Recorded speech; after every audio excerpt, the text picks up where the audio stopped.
So we go to questions first, as usually, and the first question is, we can observe a newborn baby enjoy sleeping on someone's chest. It also appears that babies like to be hugged. This phenomenon is so natural. I am wondering whether it is the manas of that newborn baby can extract previous lives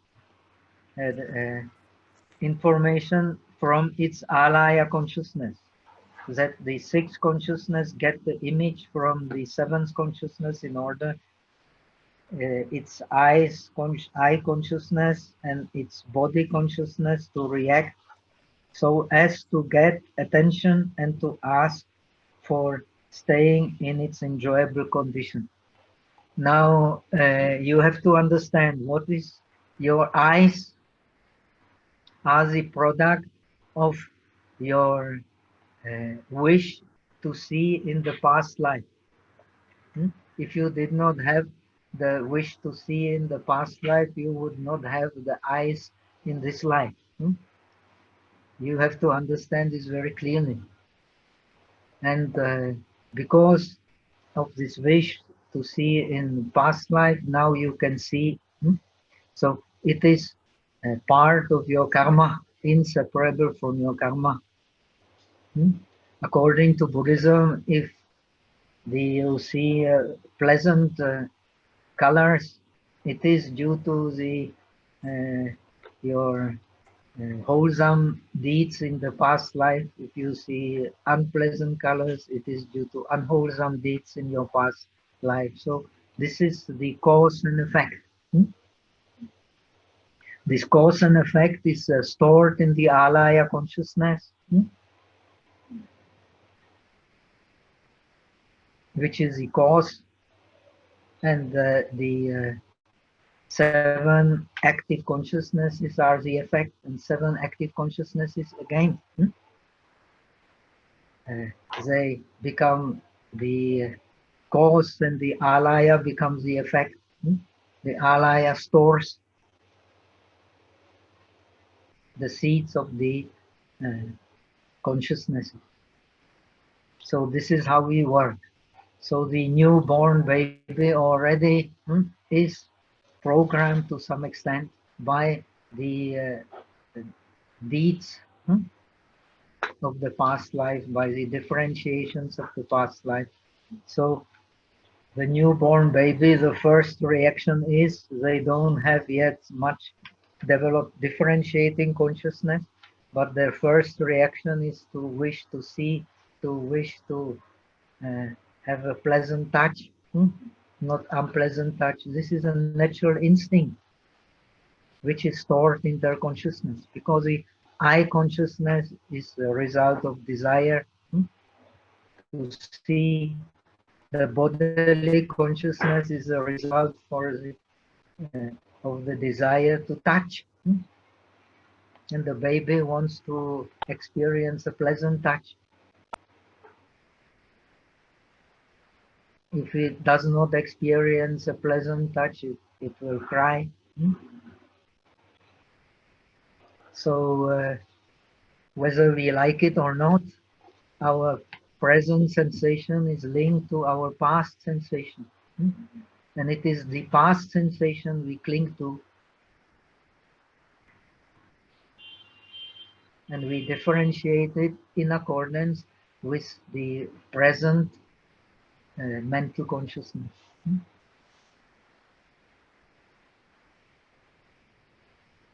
So the mental consciousness of the baby is not very developed, but it has a very developed 5 sensual consciousnesses, which are predominant. Later, due to education and due to many other factors, as they grow, then the mental consciousness becomes predominant.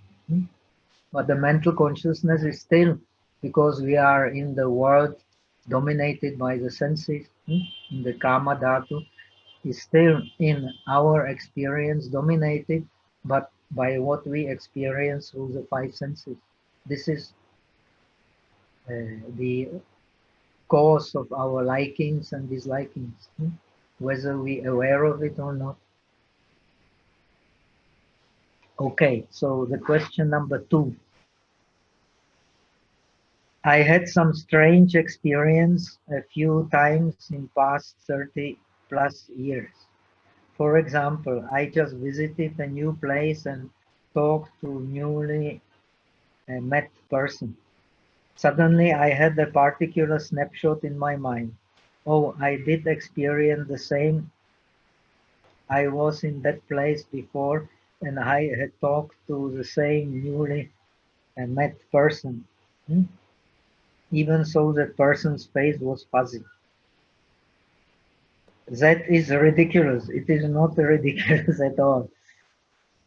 I shouldn't be able to create an image which I had not been experienced before.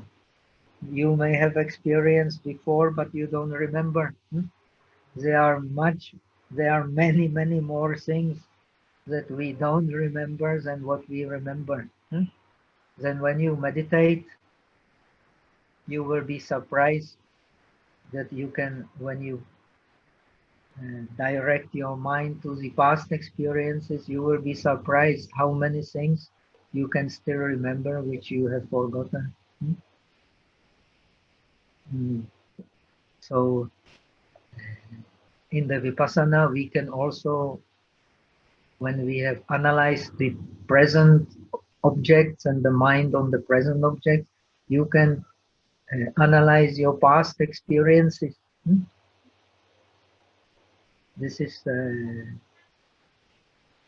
actually done in Vipassana. And the past experiences appear like the present experiences. So this is why the Buddhism teaches our world is like a dream. Especially when you meditate, so many things can crop that you may think you know, but you don't remember from where. Would it be possible to have time lag in consciousness? Of course it would be possible, because time is subjective, it is not objective. When you meditate, well, maybe you can experience a long, long time like a short time. When you are bored, you experience a short time like a long, long time. It's all subjective. Nowadays, we think that the time is objective, second, minute, hour. But in old days, when you read the Bible, people used to, in India also, when you read the Vedas, people used to think in terms of how long it takes for a stone to fall when you throw it, how long it takes time to eat one meal. This is how the time was measured in the ancient time.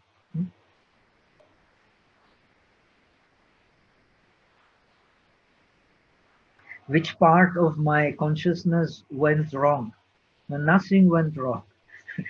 Only your differentiation went wrong. That is your sixth consciousness.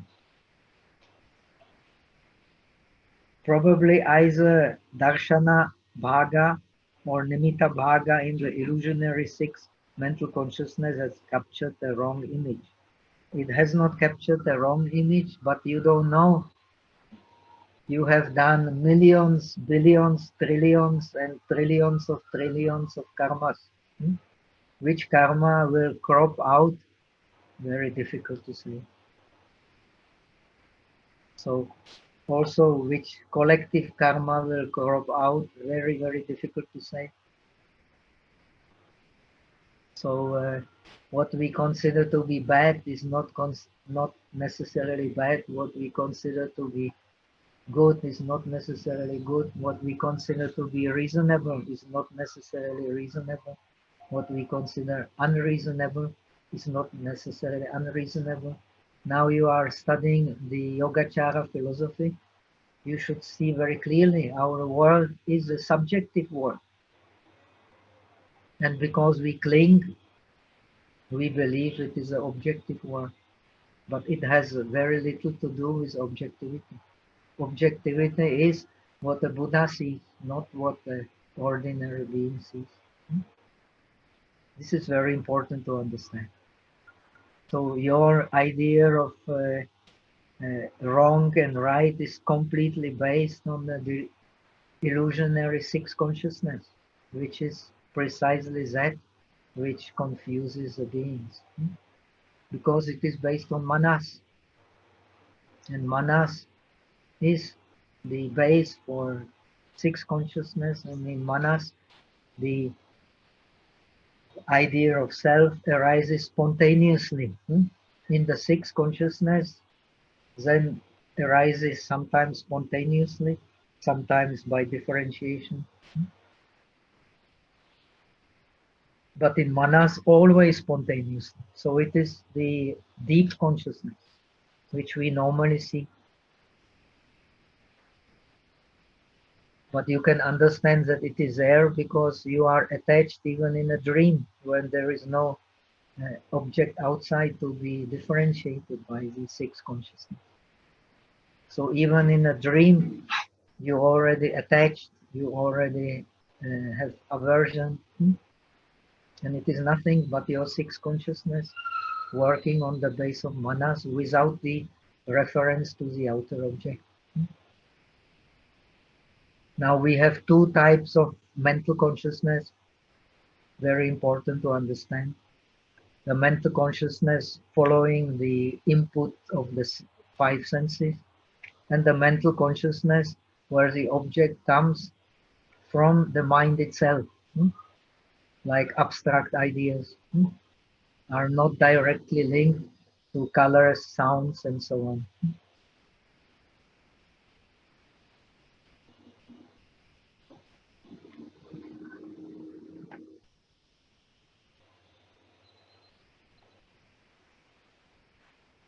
Undertaking, question number 3, undertaking and observing the precepts present the practical application of faith. That is very much true. The precepts form the basis of everything good, not necessarily, because the real meaning of Shila, the precepts usually translate Shila, but the real meaning of Shila is discipline. You may not have any precepts, but you may be disciplined by nature. And then you do, some people don't believe anything, but they are much better than those who believe. They do good deeds. They are very social. They help others, but they don't believe in anything that is beyond what they can experience by the five senses. But they can be very good, much better than those who believe.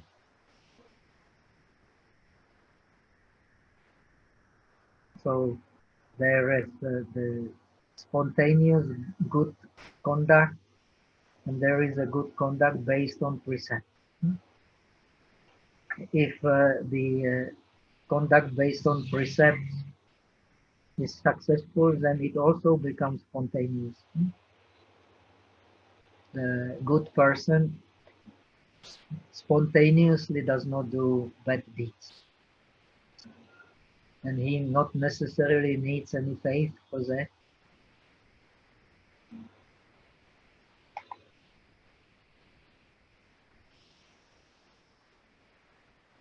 So the essence of the Shila training, of the training in precept, is actually discipline. And among all the dharmas, Buddha is most emphatic in praising discipline. So because we don't have discipline, our mind is confused and attached to things that are not beneficial. we get easily angry, and we cannot control our emotions. It is all because we lack of discipline. So the real meaning of the Shila is rather discipline than the precepts. Very important to keep in mind. According to the scriptures, even the great disciples like Shariputra sometimes don't keep the minor precepts. They won't break the important precepts, but they may keep the mind. They may not forget the minor precepts. In the time of Buddha, when the Buddha started his mission, all his disciples were enlightened, so we are told. So he did not teach any precepts. No need. Then, when he became famous and a lot of wealth came to the community of the monks, so some started to become monks not due to pure motivation, because very easy life, you get good food, and you don't need to work. And so the more and more precepts, because more and more transgressions in the Sangha. So the precepts were taught because of the transgressions. When there are no transgressions, no need for precepts. Very important to understand that. So the precepts are not basis for everything good. It is the discipline which is base of everything good. So Buddha says you can read in Dhammapada the verses of the Dharma. The discipline through the body is sadhu, is good. Discipline through the speech is good. Discipline from the mind is good. Discipline through the eye is good. Through the nose is good. Through the ears is good. Through the tongue is good. Through the body is good. Through the mind is good. All discipline is good. And he says all disciplined bhikshu, he goes beyond all suffering. So it is not the precept, but it is a discipline, which is the basis for everything good. Very important to understand. You may not keep the precepts, but you may have the discipline. But when you keep the precepts, it is very likely you will get discipline. And when you get discipline, it is the basis for everything good. What is the actual process from Yogacara system's point of view that undertaking precepts leads to perfect the purity of the three karmas of body, speech, and mind? According to Sarvastivada, and to some extent, Yogacara is based on Sarvastivada and Sautrantika, Ichye, Yopo, and Kimpu. The precepts, they are the avigyapti. Avigyapti means pu piao, pu piao ye. They are kind of a rupa, special materiality, which is attached to the mind, and due to which you then do not, if it is well settled, you don't do the bad karma. But the Yogacara does not agree with that. All the karma comes from the mind. So if the mind is good, the karma is good. If the mind is bad, the karma is bad. Nothing to do actually with this avigyapti rupa. This avigyapti rupa is wrong, is jia. For the Sautrantika also it is jata. Only this Sarvastivadin belief in. The Theravada also does not speak about the sila as a kind of a special rupa. Is it a form of manasikara? Where the manasikara is the beginning of every mental process. When there is no manasikara, joyi, no mental process. So if the manasikara, if the attention is wholly joyi, then appears the shanshin, the wholesome mind.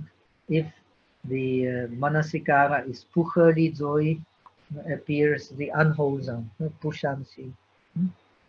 So this is a difference. But the manasikara is only the mental formation. It is impermanent.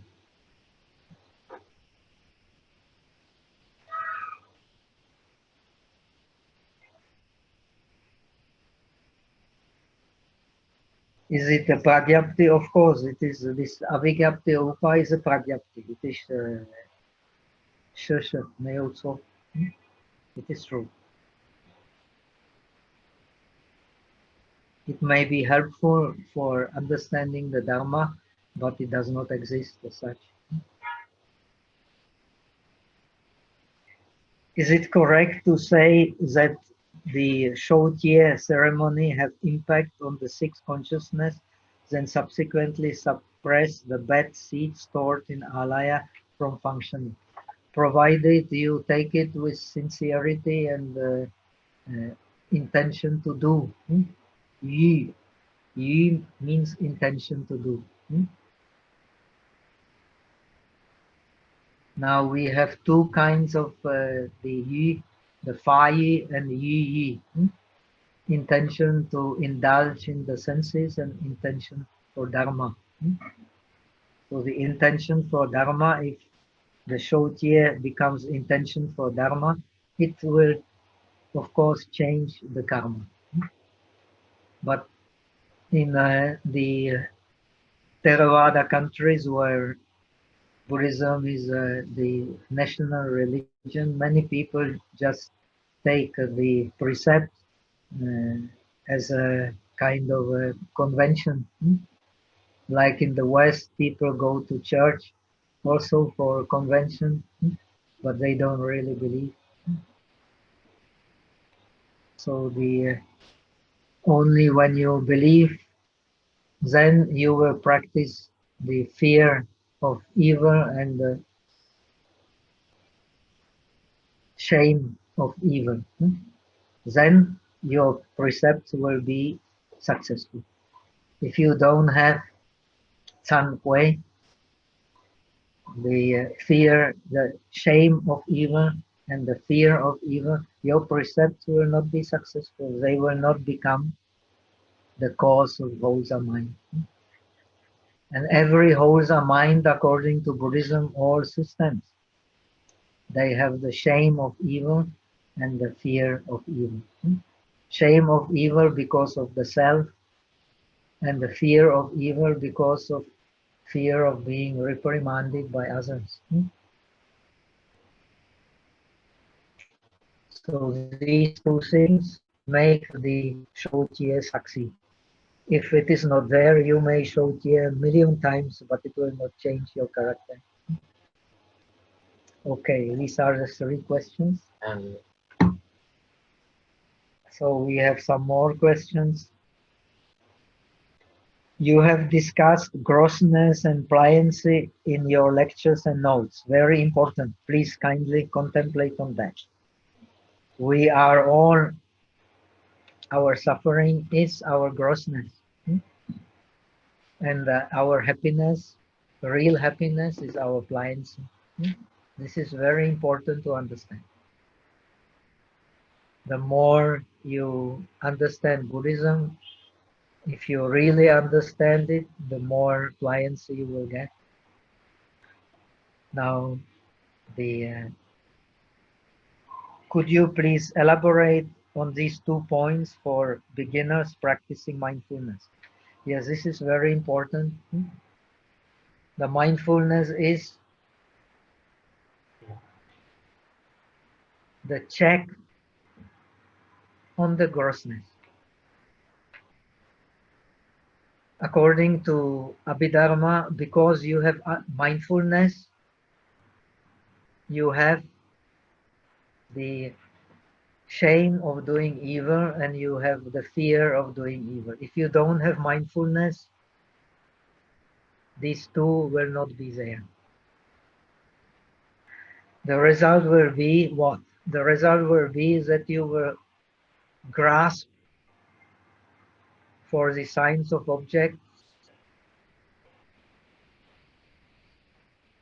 which you want.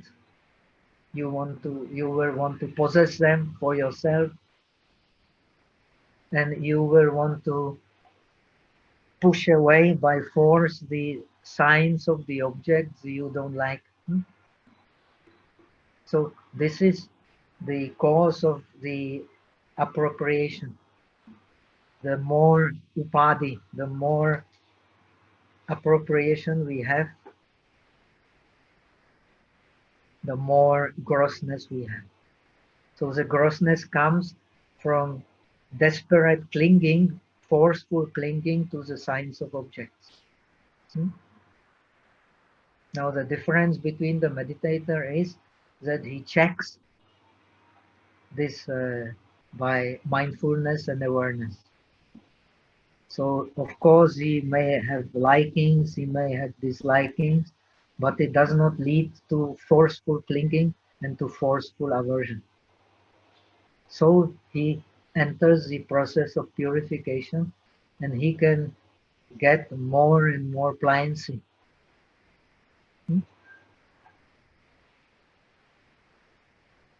So this is a very important question. Please kindly contemplate on it and see this very clearly in your daily life.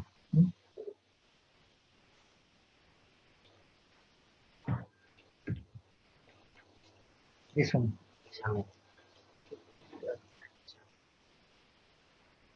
Is the karma stored in the alaya? Yes, indeed.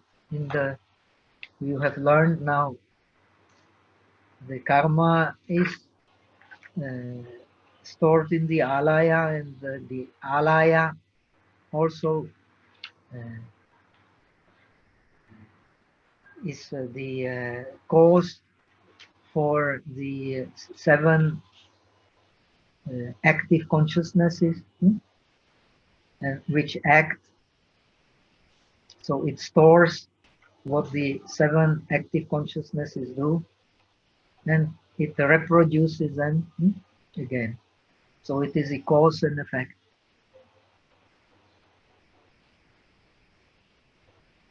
If so, how does the alaya consciousness transfer from one life in the other according to Yogacara? Very simple.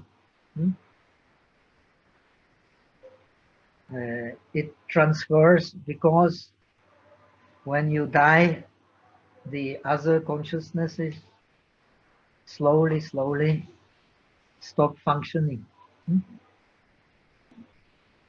You have less and less sensitivity in the body. Then you less and less differentiation. Then in this case, finally, what remains in this process of dying is the alaya consciousness. And the alaya consciousness stores the bijas. And the bijas are the cause of the phenomena in Yogacara.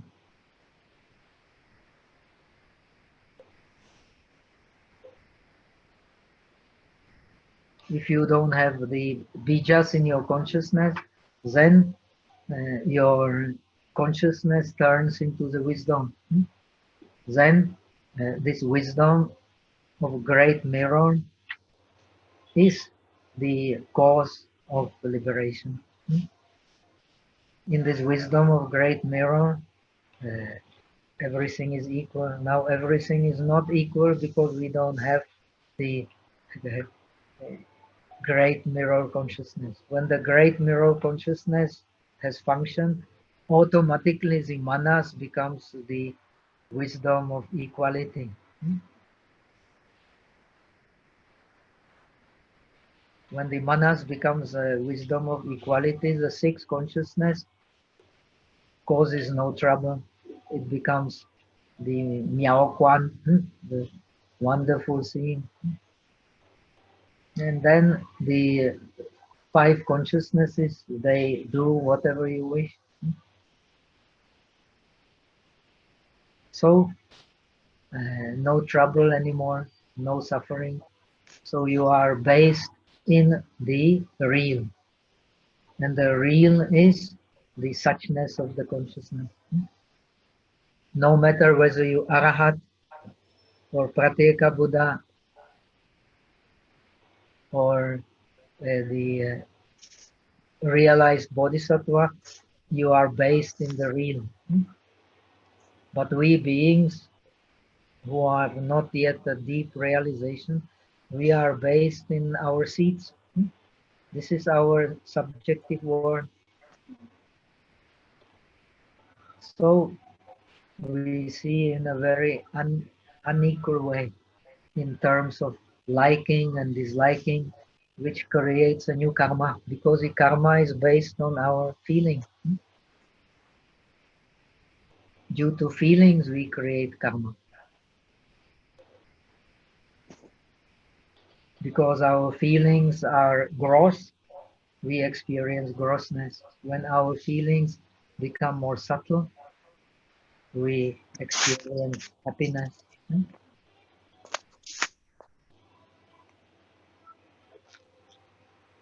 When we experience, when we function with grossness, even we are happy, we are suffering, but we don't see it.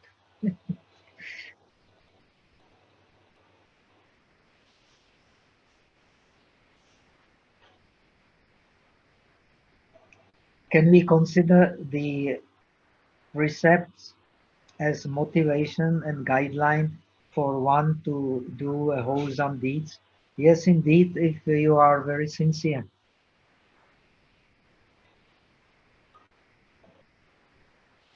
So, very important to understand, all depends on motivation.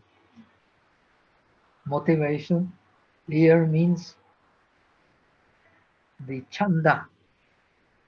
The Buddha explains, Sabbe Dhamma Chanda Mulika. All the phenomena are based in the intention, in desire.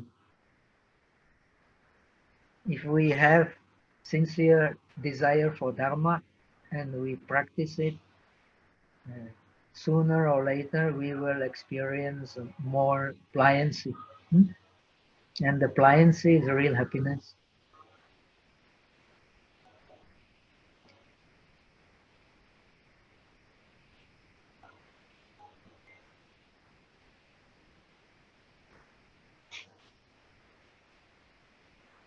So how does this alaya first form a new being? Because you are been sleeping. Because we are nothing but consciousness.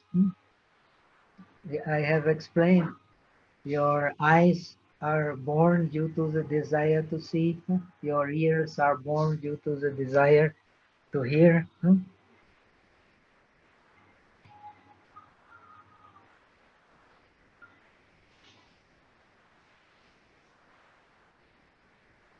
Now the difference between the path of Bodhisattva and Arahat, at least in theory, remember these are just concepts, is that the Bodhisattva's ideal is to be reborn through his mental body. So to master the process of rebirth. The ideal of an arahat is to finish.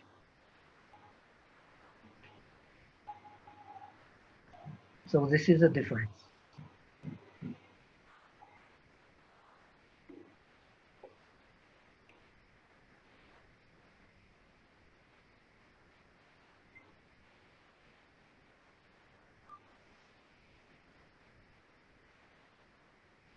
Okay, so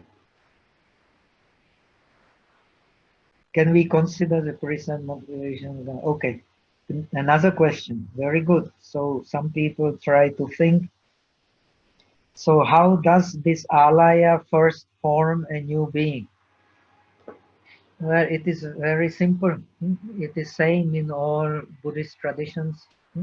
The consciousness is the cause of the form, that is corporeality and mentality again is the cause of consciousness. Like we function like two reeds supporting each other. This is how we function. So due to the accumulation of formations in the past life,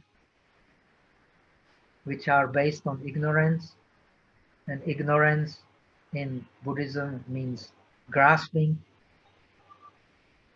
So our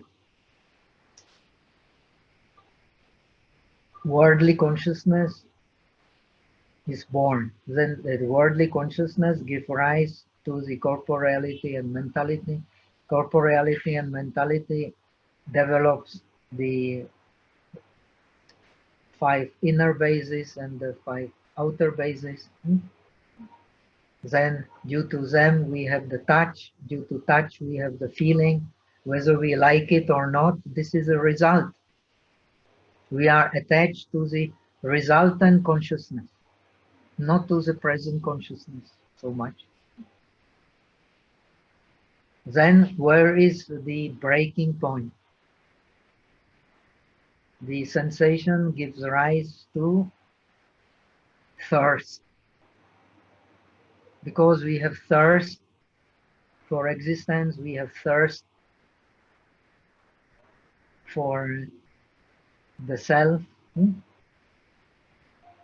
So we are attached. Because we are attached, we are creating conditions for the new existence. And these conditions for the new existence, which are seeds in our alaya, they give the rise to the new existence. It is quite simple. Buddhism, in fact, is same, but it is explained in a different way in different traditions. All to understand Buddhism means to understand dependent origination. And the specific feature of the Yogacara is that the dependent origination is based in this alaya. It is our dependent origination. Due to the alaya, there is the corporeality and mentality. Due to corporeality and mentality, the inner bases and outer bases are created. And all this is stored in the seeds in our consciousness.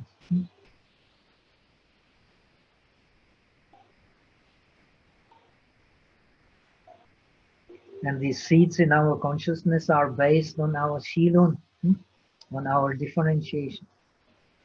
Shilun means a differentiation based on grasping. As long as we differentiate based on grasping, we are living in our subjective world. And that subjective world is our alaya. So different beings have different alaya.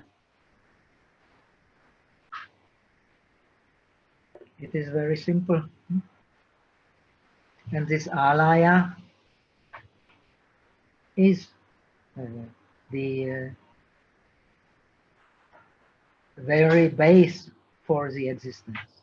It is the without the alaya, no existence.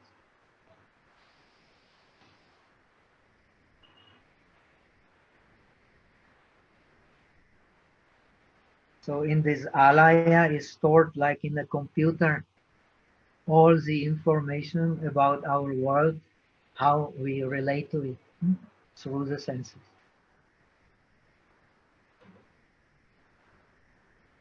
So it's I'm not a computer man, but it can be compared to hard disk, no? Can you say that?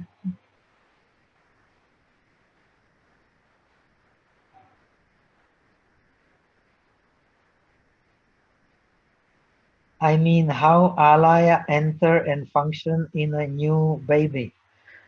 The alaya is the last consciousness to leave us when we die, and the first consciousness to appear when we are reborn. And if there is only the mother, they call it the mother blood, but you can call it the mother egg. And if there is a seed of the father, it's not enough. You need some power to bring them together. And that power is called consciousness. And it is the alaya consciousness which creates from this seed of the father and blood of the mother, creates what is called kalala. That is the first life.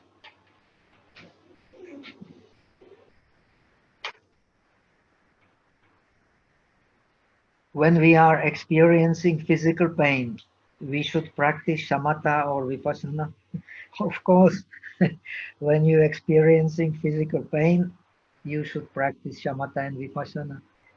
When you practice shamatha, you detach from the physical pain because you are absorbed in your mental meditation object. All meditation objects are mental objects, very important to understand. Because you are absorbed in it in deep concentration, therefore you can ignore the physical pain.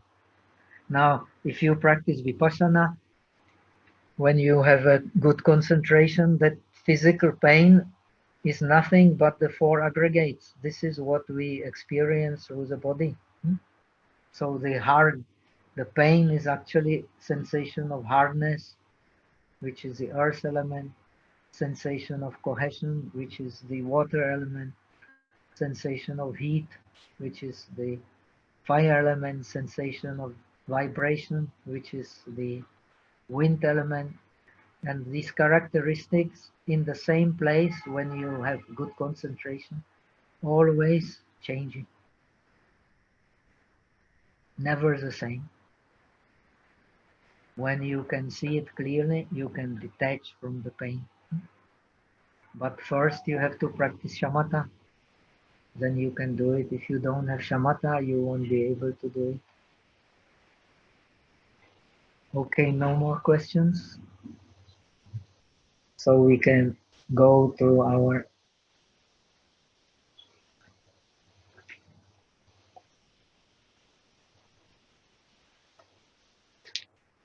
now we are in the lecture 6, and we have come, well, let us read it quickly from the beginning. This is not so long lecture. As we have seen, an active mind with its mental factors is in the Yogacara born of alaya, consciousness. Because the 7 active consciousnesses use its nimitta bhaga, its xiangfen, its aspect of being seen, to be able to function. Thus, the experience of samsara, the experience of a mind with an in and out flow of impurities, that is ashrava, law, is in Yogacara explained as the transformation of mind, Shinpian. Transformation of mind from what? From its natural state, which we do not see, which is suchness, to the subjective state, therefore transformation. The subjective state is, according to Yogacara, we have already explained, but you have to keep it in mind, otherwise Yogacara makes no sense, is our deep habit of seeing self in persons and in things. Due to that, our mind, which has the nature of suchness, of non-duality, becomes dual. So you see the objects as something outside. According to Yogacara, you see the object as something outside because of your clinging. If you have no clinging, you don't see the object as something outside. This is very important to understand.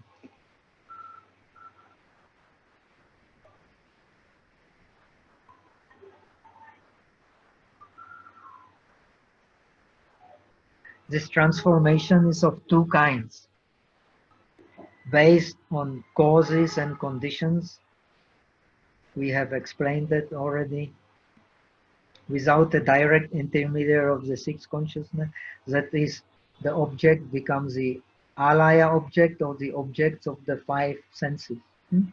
This is the direct object, direct from the seeds. Does not need to pass through the differentiating consciousness. Based on vikalpa, we have already explained that vikalpa means the fabrication. Vi means in Sanskrit differentiation, like vipassana means seeing by differentiation. And kalpa means fabrication. So we fabricate on the base of these vikalpas. 8 kinds of vikalpas in Yogacara. The own nature, zishin, the differences based on own nature, chapye, then the real existence in that which is compounded, then the real existence of self, real existence of what belongs to the self, then the real existence, lasting existence, own nature existence of that which is pleasant, which is unpleasant, and which is neither pleasant nor unpleasant. These are the 8 vikalpas which form our subjective world. Very important to understand. Now, because of these vikalpas, we have grossness. So, according to Yogacara, only the Buddha, he has completely removed even the most subtle signs of grossness, most subtle sichi, vasanas. Even the Arahat still has a certain habits of the previous seeing in terms of self-nature and differentiation on the self-nature. Therefore, he has removed ignorance, but he has not removed all the vasanas, sichi, based on previous karma. The Buddha has achieved it, so he has the Dharmakaya fashion. Arahat has Shen, the Arahat has, Buddha is also an Arahat, completely realized Buddha is also an Arahat. So Arahat has 5 liberation bodies, very important to understand. The liberation body of Shila,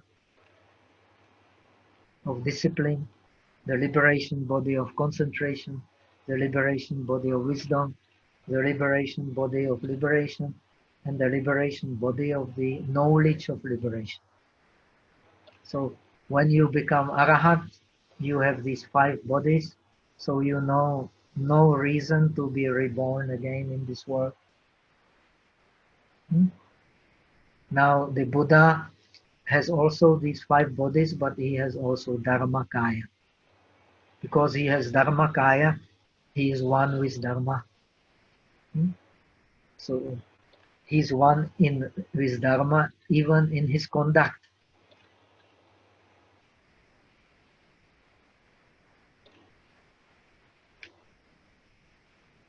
So he has no even most subtle tendencies to grossness. And grossness is based on the subtle energy of clinging which we all have to our differentiations. According to Yogacara, the Yogacara is the royal way to becoming a Buddha by penetrating the illusionary nature of the phenomenon. Or that's how you penetrate it, by contemplating all phenomena in the mind. In which mind? In the differentiating mind, which is our fabrication. When it is no more our fabrication, it becomes suchness.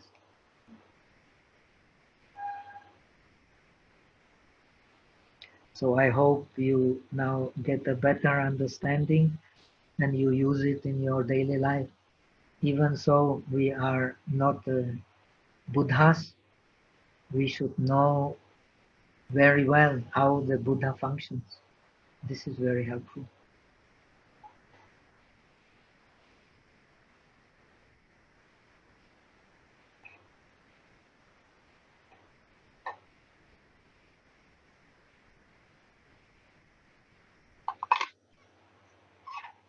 This transformation of consciousness then establishes the nature of our worldly experience based on time, space, and cause and effect. These are the seeds in our consciousness, where cause is neither same nor different from the effect, and can appear at the same time. All is happening in the consciousness. Cause effect is in the consciousness. Vậy à, nhắc tôi ấp tạm thời.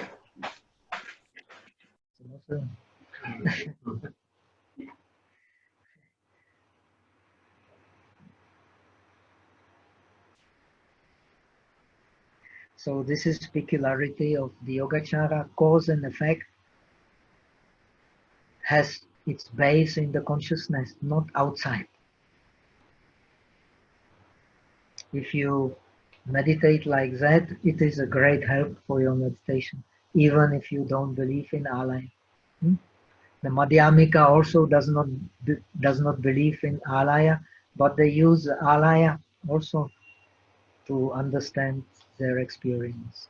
For the Bodhisattva, everything happens in the mind.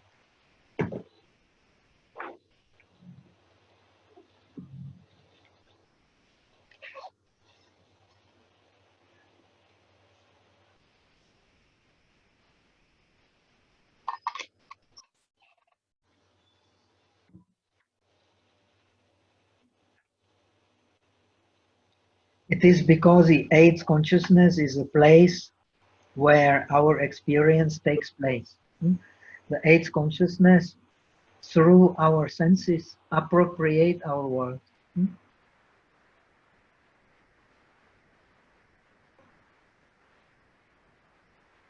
And our world is what we experience through the senses.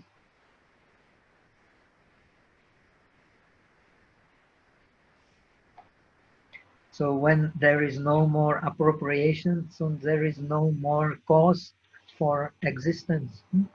Our cause for existence is our appropriation, based on the deep habit of seeing real existence in the self.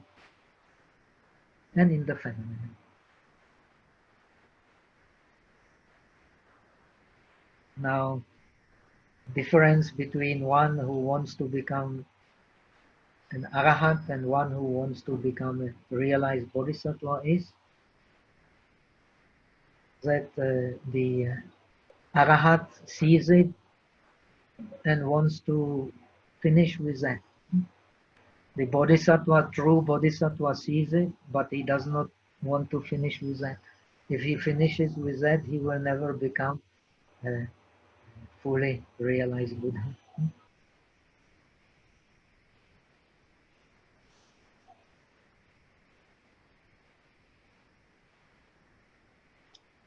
So according to Yogacara Bhumi Shastra, you can later read the Bodhisattva Bhumi, especially Kyetsu Fan. This kind of attention is 40 attention. If you practice a Bodhisattva path and you have attention of the Shravaka, it is the wrong attention. But for the Shravaka, it is a right attention. It is a Juli Zoi. For a Bodhisattva to finish with this samsara, it is a Pujuli Zoi. This is a difference.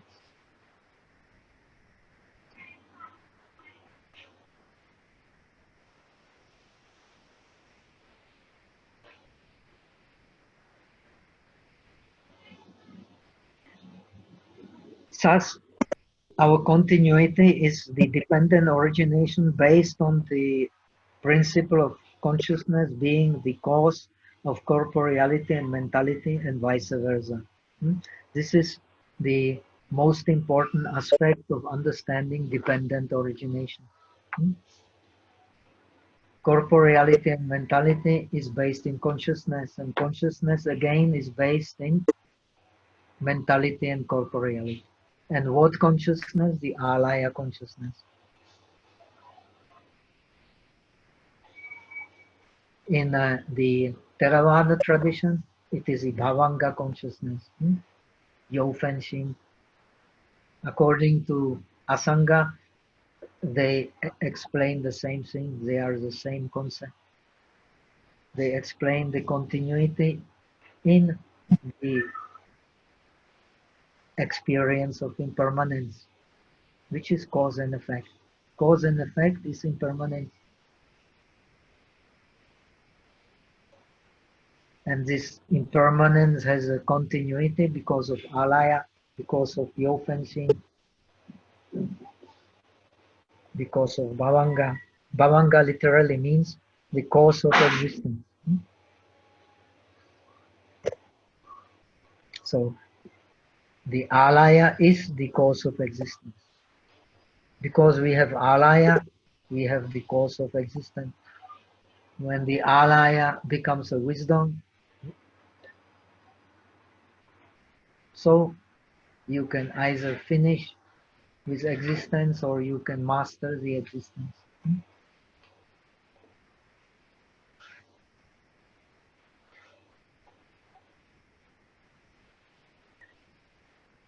Your choice.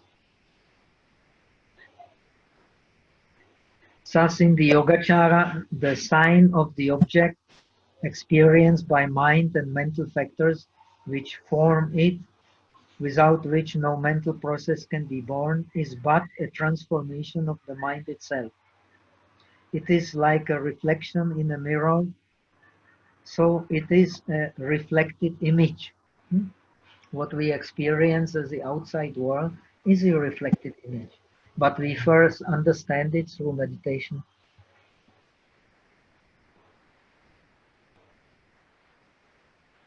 According to this principle, since the mundane mind is momentarily, as all Indian traditions based on yoga agree, you should remember that this impermanence of corporeality and mentality is the philosophy of yoga, not only Buddhism. Therefore, the corporeality must be momentaneous arising and cessation as well. So this is a difference with the Theravada, which believes that the momentariness of the mind is much faster than the momentariness of the form. But the Sarvastivada, they have a similar idea. That's why to study Yogacara, it's very advisable to study Sarvastivada and Sautrantika. Then you can appreciate the difference with Theravada. And I will teach you a little bit of it so that you can get a deeper understanding of how what we experience depends on how we make the object in the mind.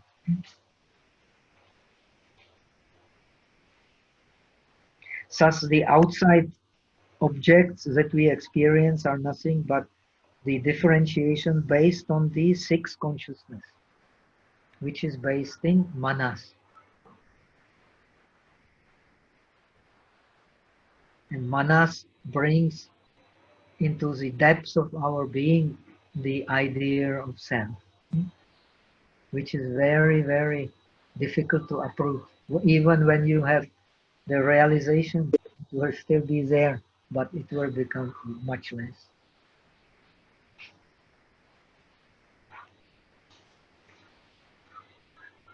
The object we experience with differentiation is already the object of the six consciousness. This is very important to understand.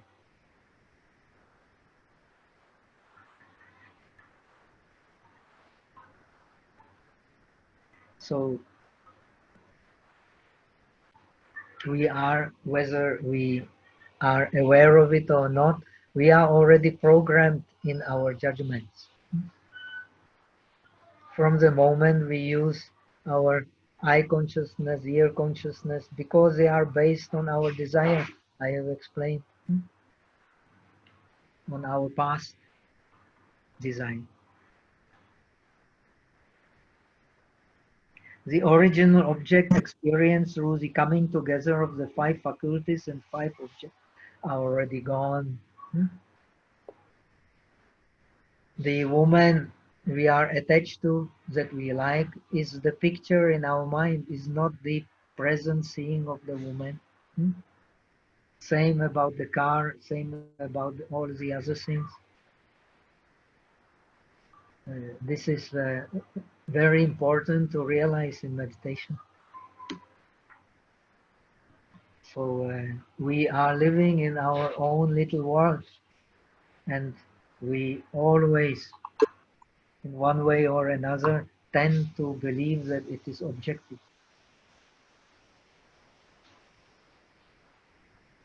Because from the Yogacara point of view, because we do not see the base in alaya.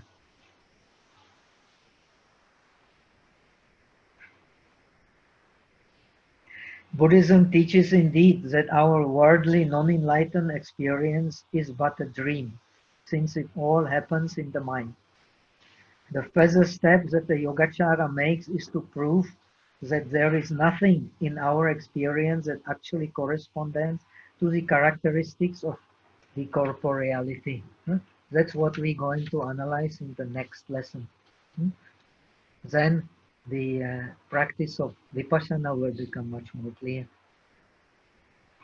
From the point of view of traditions believing in the existence of the corporeality, and from the point of view of Yogacara, which does not believe in the existence of corporeality. It does not mean the corporeality does not exist. This is again a big mistake. To believe that Yogacara exists is also a big mistake.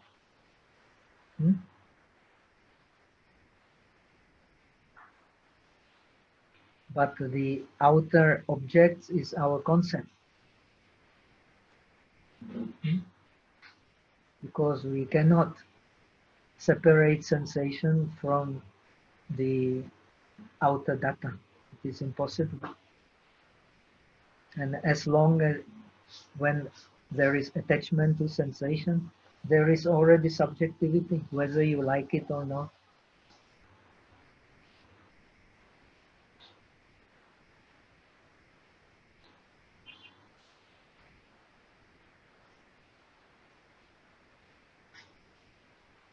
The experience of samsara is not affirmed to be, the experience of samsara is to be affirmed to be of the same nature as a dream. We will talk about it more. In other words, the external that we experience is only inferable.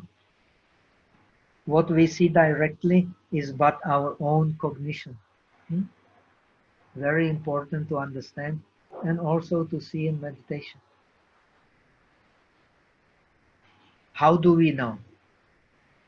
The Yogacara process of the phenomenological analysis of our experience, similar to Edmund Husserl. Edmund Husserl is the father of phenomenology, which is very similar to the Yogacara approach.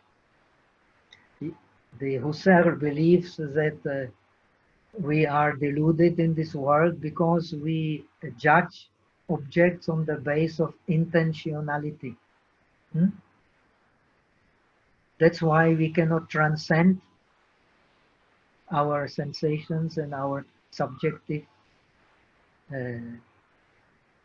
judgments about the world. So, so similar to Husserl, seeing should be analyzed as it appears. This is also what Husserl says. It appears not through intentionality, but through transcendence. Very important word. So, in order to understand ourselves and the world objectively, we have to transcend the intentionality. This is a very difficult job.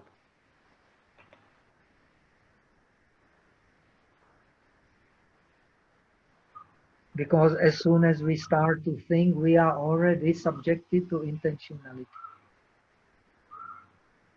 But when we see it, we can transcend it. When we don't see it, no way to transcend it. And now we have so many problems in the world because we take the subjective for the objective. And due to that, so much suffering. So much suffering which we can't even measure. Because we refuse to see our views based on intention.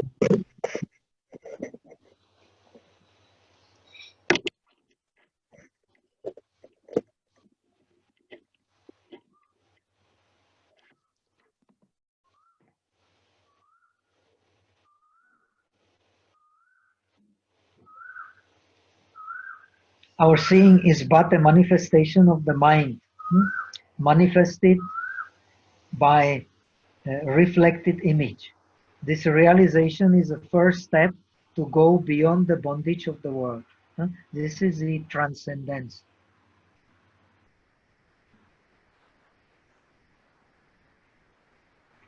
It is due to the reflected image that we believe in the reality of a real object and subject, and thus make mistake, and thus mistake the dependent origination for an illusionary self.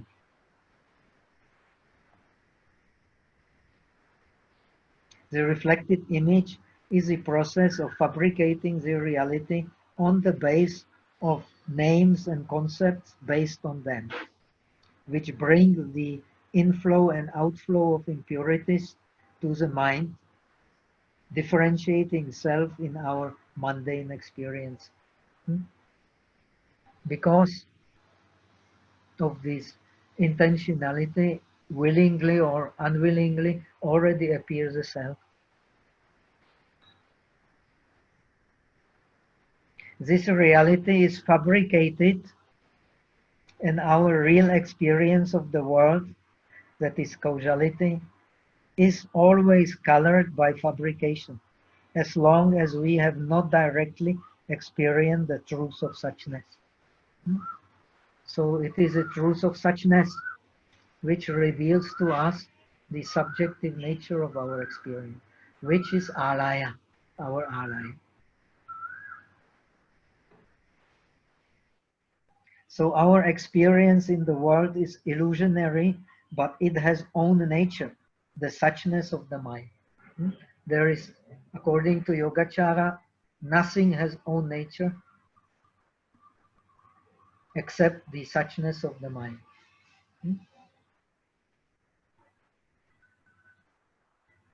That is why, because of the suchness of the mind can accept any object, just like space. The pleasant object, unpleasant object, beautiful object, ugly objects. Everything can mind accept, just like space. Any shape can be put into the space. Space, just let it be there. The mind, the same. So the most important meditation in Yogacara is to meditate on the mind of being the similar nature like the space. But mind is not the space. The space has no ability of awareness. But the mind is mind because it has the ability of being aware. According to Yogacara, there is awareness which is real, but there is no real object of awareness. Very important to understand. This is Ho Yan Jing.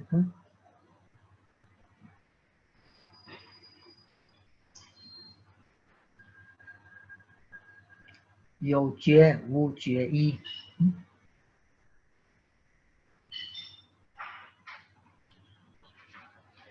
And this jie, for us, as long as we are not Buddhas,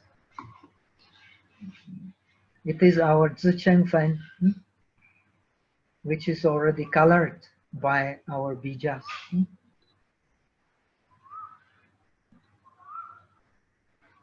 By our seeds in the consciousness.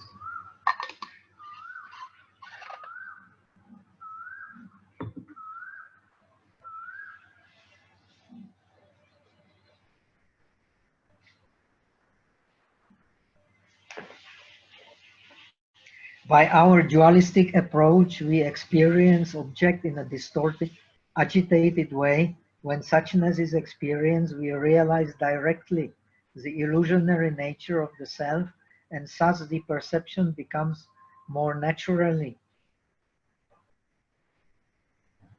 appeased.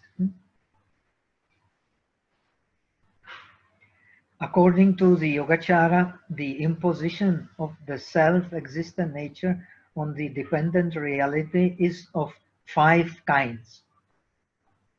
This is important. This you will find in the Jetsu Fan. The self-nature of objects, meaning, that is Yi Zixing.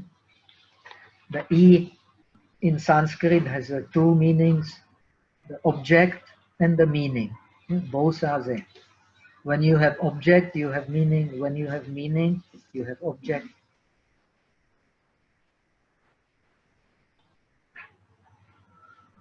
So Yi means 所缘, and also means 意思, 两个.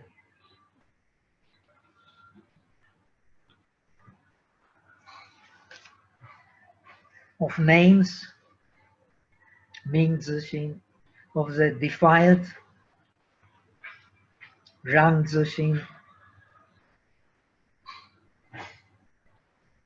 not Jew, that is a mistake, of non-defiled, 清自心, of neither defiled nor non-defiled, 非然非清自心. So due to these idea of the self nature,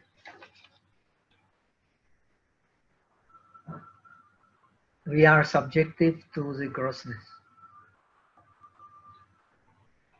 And we don't see the different, the real nature of our experience being the dependent origination. In dependent origination, there cannot be a self, because the dependent origination cannot have the self nature. Now, the peculiarity of the Yogacara is that they accept the self nature of the mind. They have the Abhidharma approach. In Abhidharma, emptiness has to be emptiness of something. And that something which is sure is the mind, because everything we experience is based in mind. And the existence of mind, according to Yogacara, you cannot deny, because it is through mind we understand our experience.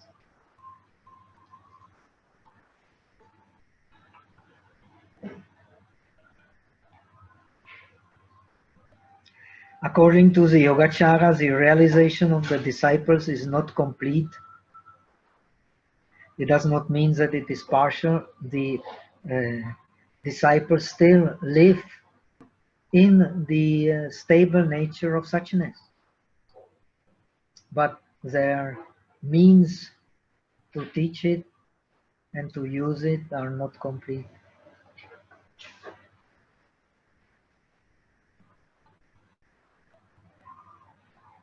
Because as long as one believes in reality of the outer object, the transcendence of the reflected image cannot be completed. According to Yogacara, you have to transcend completely the image in order to go beyond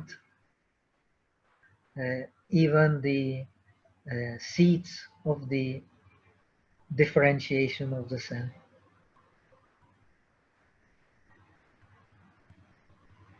Because all reflected images are connected with phenomena grasping, fajr. So the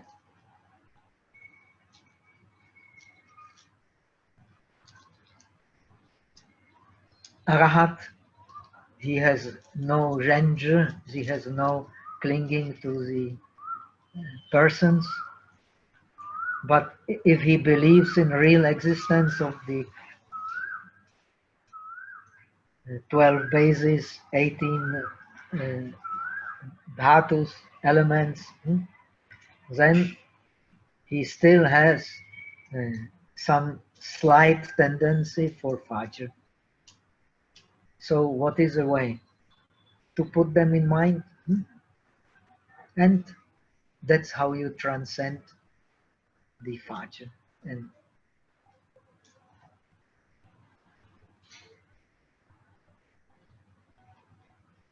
so only by non-dual approach to experience you can completely transcend the fajr. This is the same for all so-called, I don't like this name, as a Mahayana schools. But actually Buddha never taught any Mahayana or Hinayana. It is very non-Buddhist to think in terms of Mahayana, Hinayana. It is only skillful means.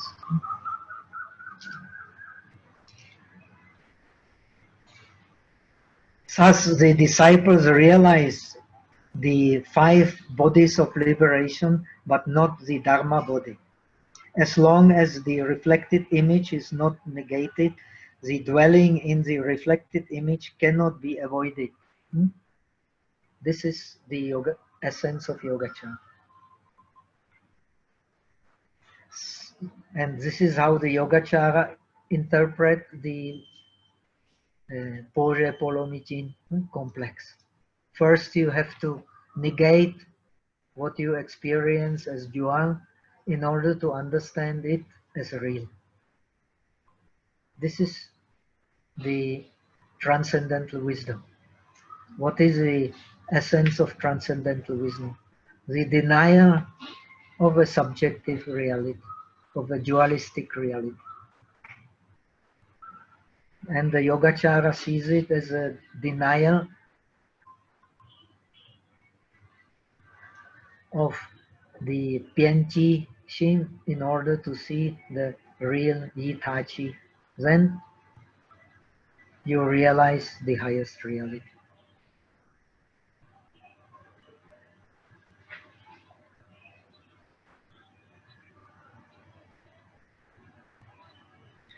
So for the Yogacharins, Wei Shi Wei Yi Qie Fa Wu Wo Men. So in the vehicle of the Bodhisattvas, as explained in the Transcendental Wisdom Sutras, the negation of the mundane perception with an existing object and subject is the way to see how the real phenomena arises. So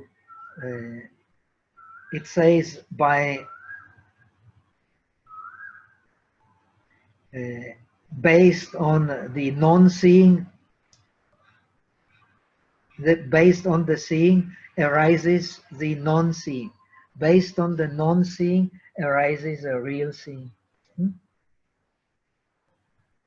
So the real seeing, emptiness, suchness is there, but it can only be realized by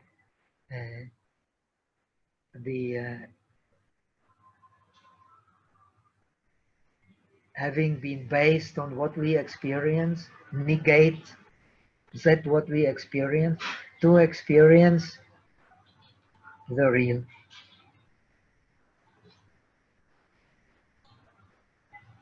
And how is it done in Yogacara? By denying the existence of the Pianchi Shin.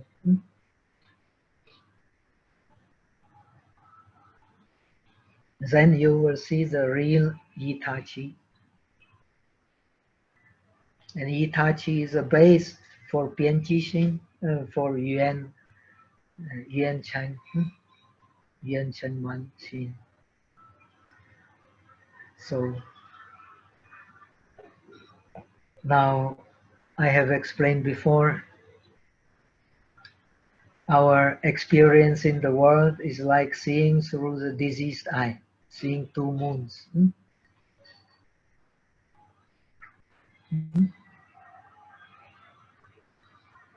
Now, what you see through the two moons is our Itachi, is our dependent origination.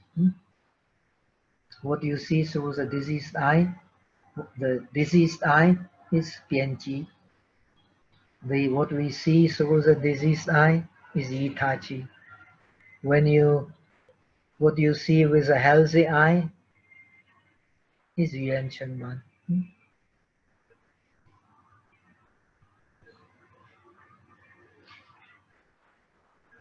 So suppose you see a rope and you mistake it for a snake. That is our Pianchi. Then when you look at it closely, you will see that it is a rope, it is not a snake. Then when you analyze it, this rope, you take it apart, then you will find that it is also just composed. So you will see that actually can be analyzed to nothing, to emptiness.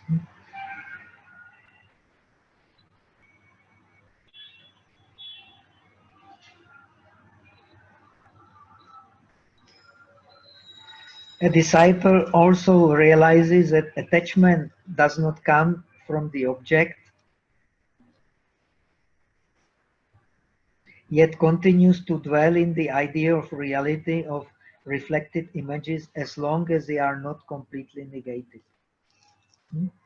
So it is a mistake to think that the disciples don't see that defilements come from mind, not from the objects. It is clearly explained in all Buddhist tradition. Otherwise, it is not Buddhism. Our bondage does not come from objects, it comes from the mind. Our liberation does not come from objects, it comes from mind. This is clearly seen in the... But yet, they believe that this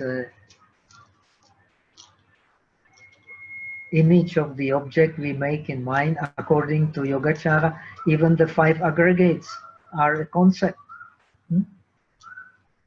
But very useful concept. While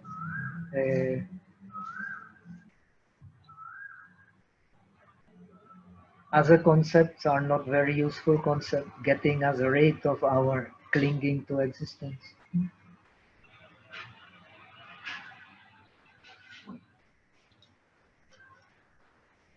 So now, more or less, we have the time and to rest for a while, and then we will analyze the rest, the mental process according to Yogacara. I will give you, if we have little time, some ideas of this same mental process in Theravada, if not in the next lesson. And then we will see the arguments of, you can study the lesson 7, the arguments of Yogacara for the non-reality of the outer objects.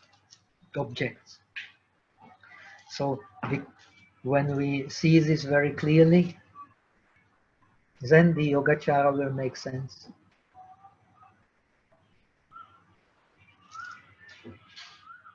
Okay, so now 15 minutes break.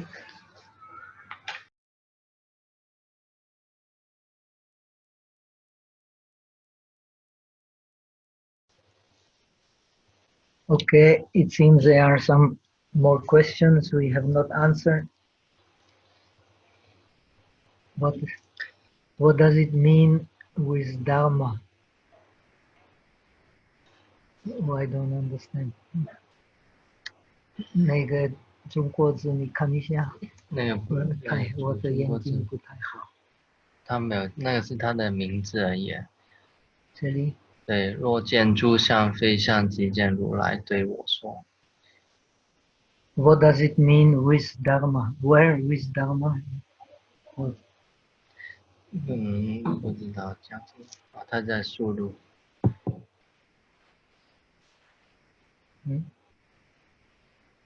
可能 Escape 可能还有 K 的，Where have the 5 faculties and 5 objects gone? Where have the 5 faculties and 5 objects gone? Everything comes and goes moment by moment, by causes and effects.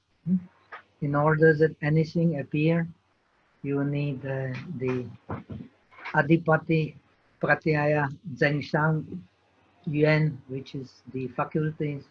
You need the Teng Wutian Yuan, which is the previous mind.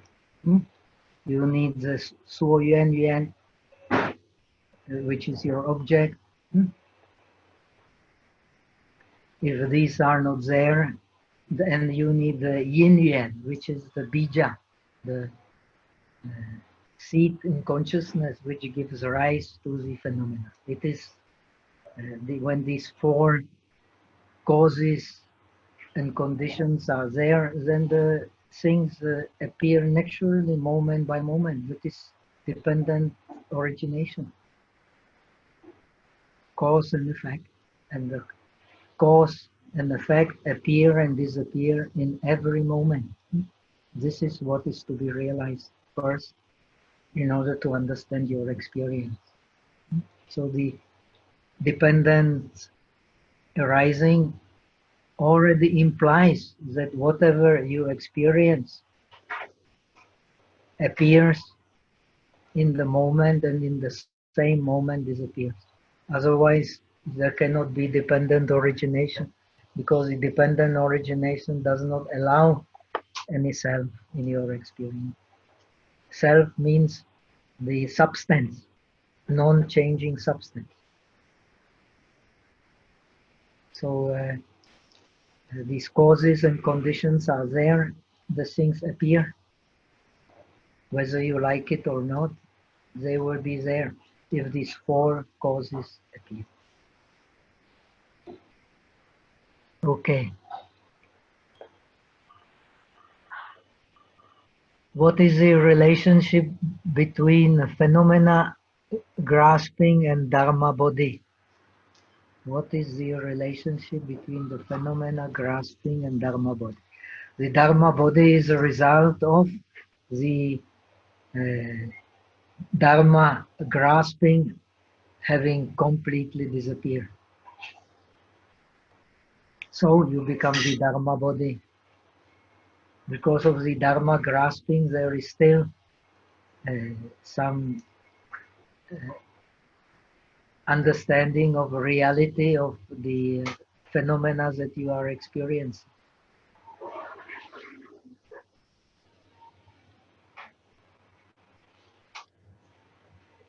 I mean, what does it mean when you said the Buddha is with Dharma? The Buddha is not with Dharma, Buddha is the Dharma. This is a mistake. Buddha is the Dharma. Buddha and Dharma, one who sees a Buddha sees a Dharma, one who sees a Dharma sees a Buddha. This is even in the Agamas, in the scriptures of disciples say. Now, in the scriptures of disciples, it is not explained. You will have to go to the scriptures explaining the path of Bodhisattva, where it is explained very clearly. Okay, so now let's go to the mental process so that we can at least finish this handout number 6. Where are we here?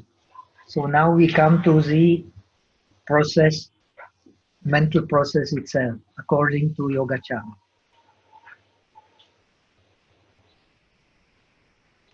So in order that anything happen, this is very important. I never get tired of repeating.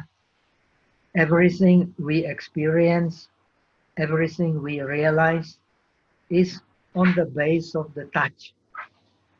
Only if there is a touch, then what is touch? The coming together of the faculties, their object, and the arising of the consciousness based on the faculties and objects.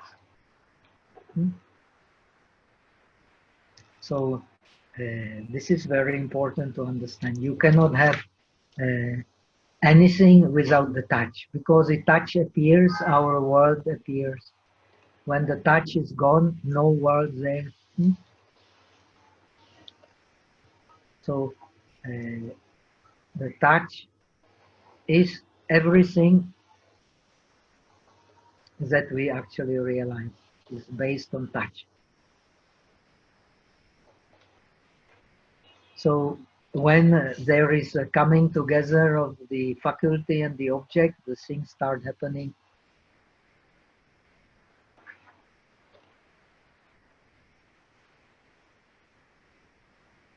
Now, first there is coming of the organ and the object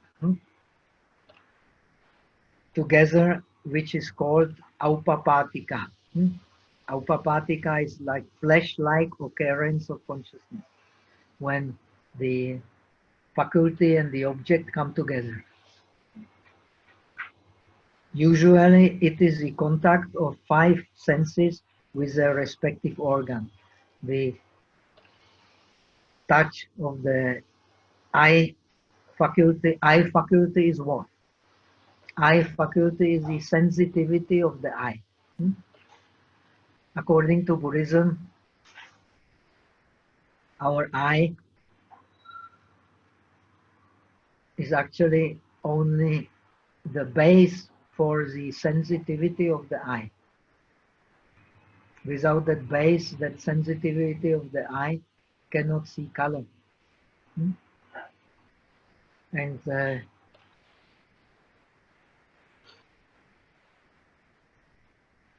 sensitivity of the eye is the product of our karma.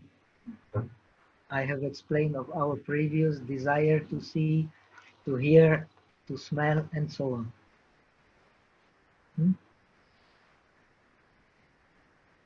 So, because it is a result of the karma, it is sensitive.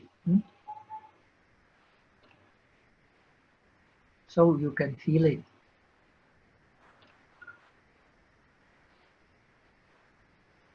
That materiality which is not the result of the karma,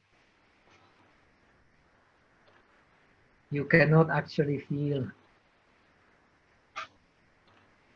without that materiality which is a direct result of the karma, the sensitivity of eye, sensitivity of the ear, sensitivity of the nose, sensitivity of the tongue, and sensitivity of the body.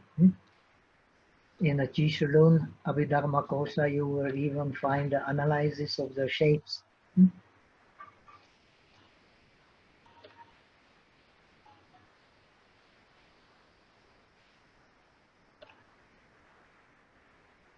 But the sixth consciousness can also have a flash-like occurrence when it is completely in a distracted state.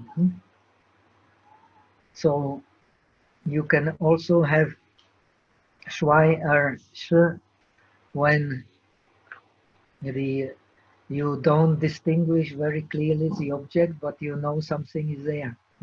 It happens very often. But you don't yet search for it, you don't decide what it is, but you know that it is there. So in this case, it's also Shwai or Shu. It appears as soon as it disappears. It appears, and as soon as it appears, it disappears. So it cannot have a continuity. Only the mental consciousness has continuity. This is the secret of the mental consciousness. But the mental consciousness then will analyze the image which is reflected in the sensitivity of the eye, in the sensitivity of the ear, nose, tongue, and body. Then you can distinguish it clearly what this aupapatika actually only knows that the object is there, but it cannot yet decide what kind of object.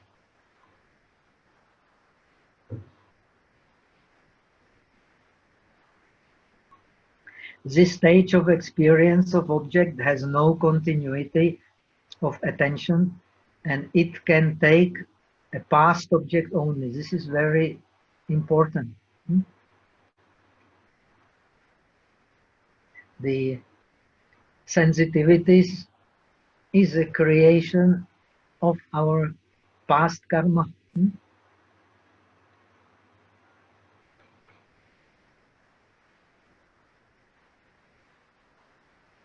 It is based on the seeds of our consciousness.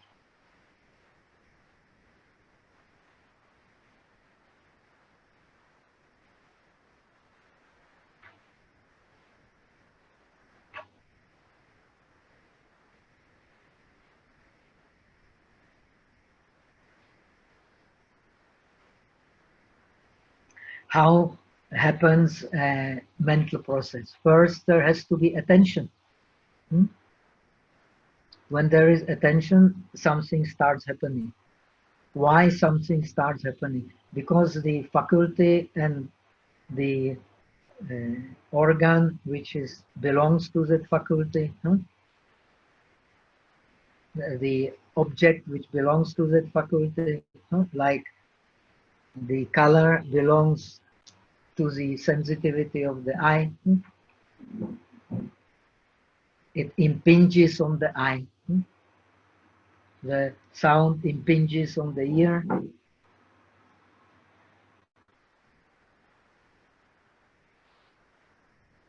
And because it impinges, so you know it is there. If it does not impinge, you don't know it is there. But as you know, as soon as you know it is there, the attention will continue. If you start investigating, if you don't investigate it, you know it is there, but you don't know what it is.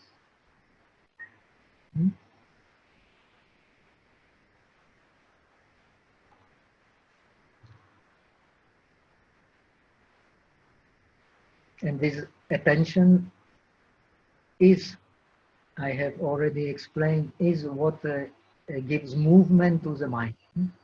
It brings the mind into the movement. When the mind is brought into the movement, then things start happening, because the faculty and the respective object of the sensitivity of eye and so on come into contact. So you know through touch that something is there. If there is no touch, you don't know anything. So first principle to be contemplated in Buddhism, to understand Buddhism, is all that we can experience, all that we can differentiate is based on touch.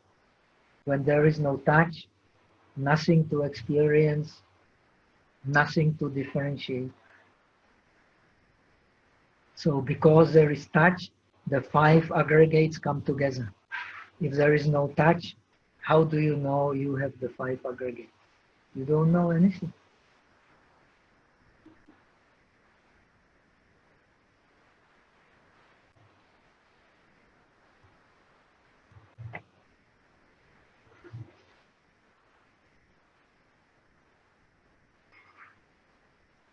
After the connection of the organ with his respective object, there is investigation of the object. So after this Shwai Aupapatika comes the Pariyeshaka, the investigating consciousness. This investigating consciousness can have continuity in attention. But this Aupapatika consciousness, the Shwai has no continuity.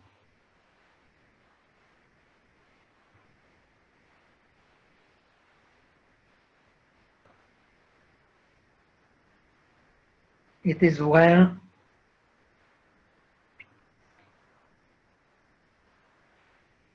it is as well as the next consciousness, it as well as the next consciousness take a present object only. Present object based on the past object. Very important to understand. What we pay attention to is already coded in our past experience. It is very important to be aware of it. We may see the same things, but we notice very different things.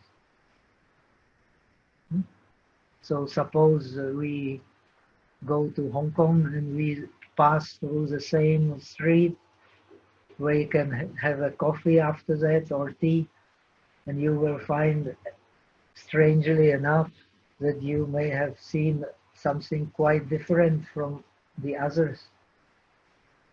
So you are already programmed in your attention. Very important to understand. If you have desire for shoes, you will notice shoes. If you have desire for cars, you will notice cars. If you have desire for beautiful women, you will notice every woman passing by.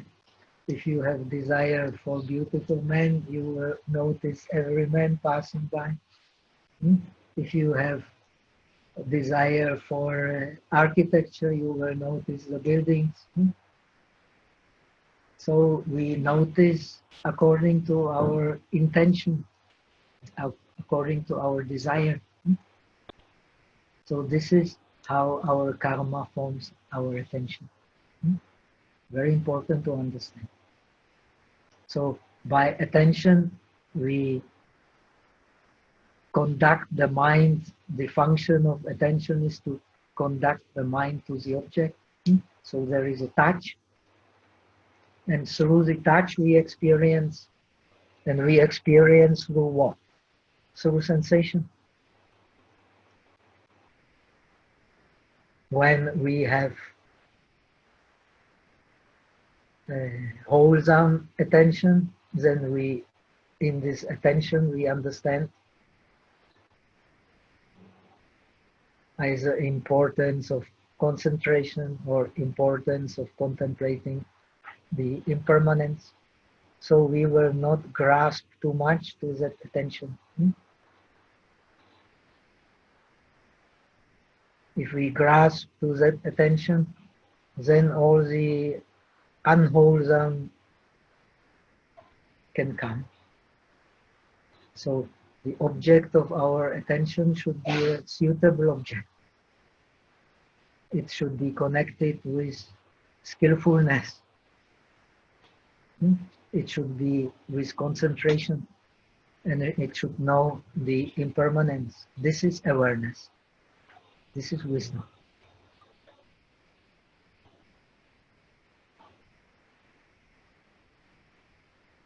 So if there is attention with wisdom, then the mind will have no grossness. If there is attention without wisdom, the mind will have grossness and indulge in a continuous series of fancies, fabrications.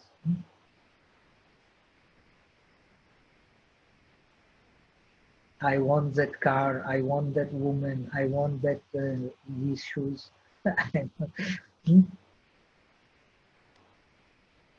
So investigation.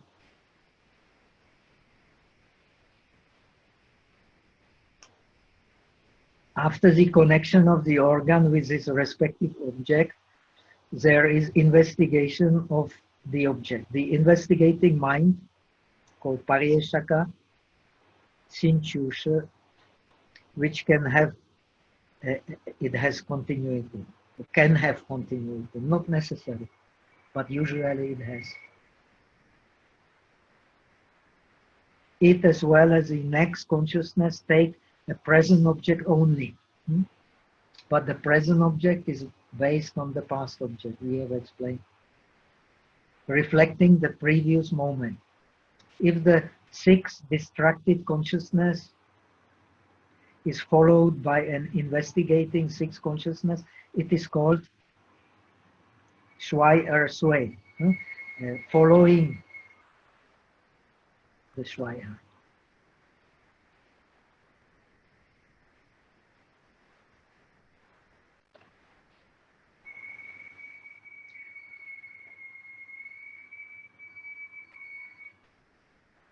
So this is,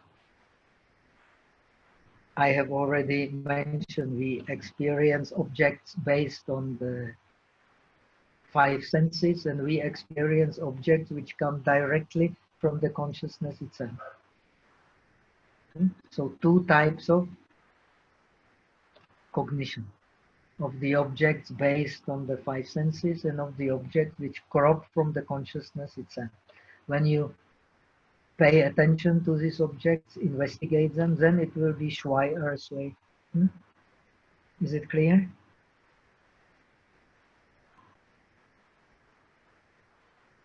After this, there is occurrence of the deciding consciousness, Nishchita Chitta, Jieting Shi, which decides the nature of cognition in terms of pure or defiled mind. So according to your investigation, you then decide. And this decision will lead to either you then go through the process either with pure mind or with impure mind. If you have concentration, you have wise attention, it will be pure mind. If you don't have concentration, you don't have wise attention, it will be impure mind. And how do you turn the impure mind into the pure mind? By understanding it is Wu Chang. Wu Chang is Ku. Ku is Wu Wo.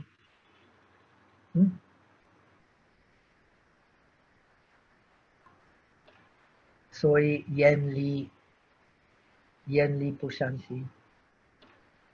If you don't contemplate it is Wu Chang, Ku, Wu Wo, you will not Yen Li this Pu Shan Xi. And it will continue. And it will bring more and more suffering, more and more grossness. So this is a difference between Zhuli Zoi and Pujuli Zoi.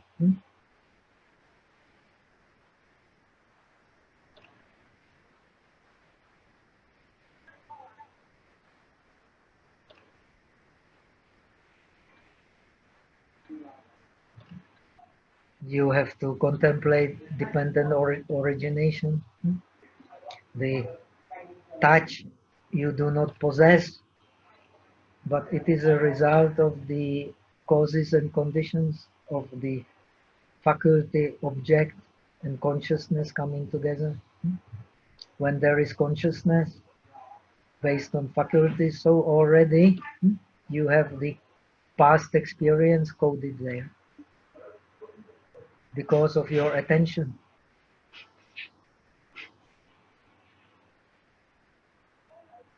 So this is a very crucial point, the attention. See how according to attention the mental process occurs. If that attention is based on Zhuli Zoi,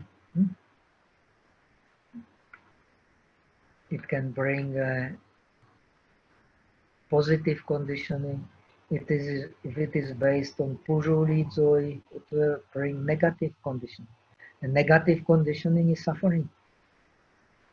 And negative conditioning is based on clinging. And the clinging is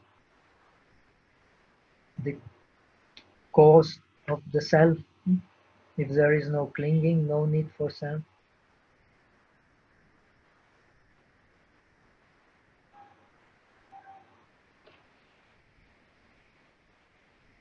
If you can see this clearly in this way, you will get more and more Jing'an, Prashabdi.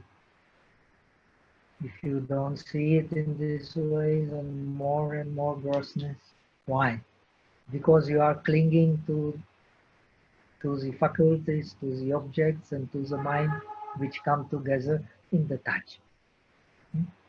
So you clinging to your existence, and you can't see clearly the dependent origination.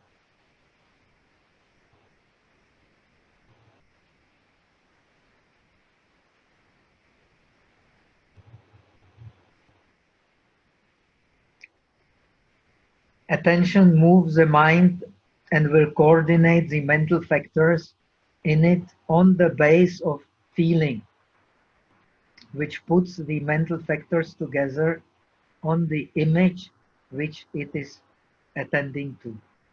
So I have explained, I think, in my past lecture, the attention is clearly connected with Chetana, with will. Both attention and will bring the mental factors together. And because the mental factors are together, the feeling occurs. And when we feel, and we cling to this feeling, we are already attached to the past, not to the present object.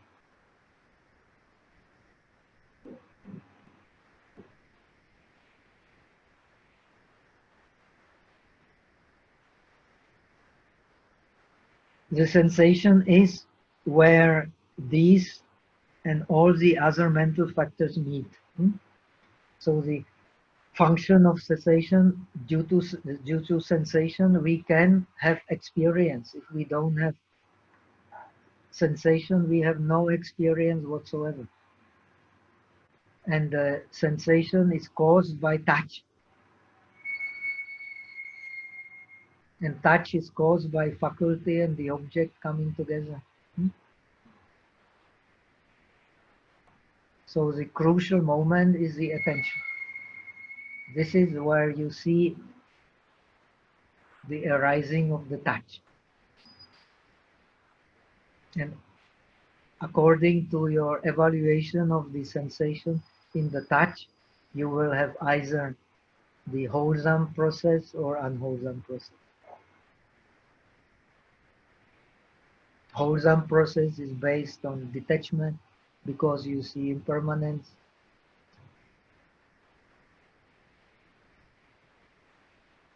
The unwholesome process is based on clinging because you see the self.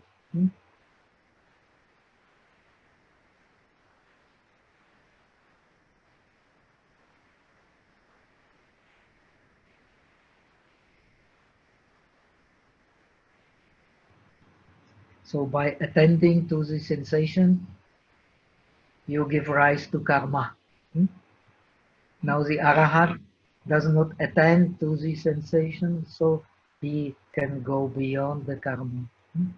We attend to the sensation, so we are caught in our spider net, which is our karma.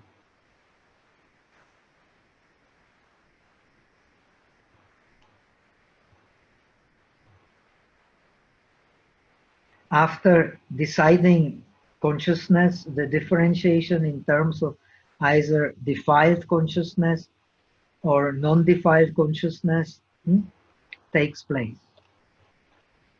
So you have to decide, then there will be either wholesome process of going through the object or unwholesome process of going through the object. The wholesome process will give rise to the wholesome karma, the unwholesome process to unwholesome karma. The wholesome karma will lead to prashrabdi, to Ching-an. The unwholesome karma will lead to Suzhong.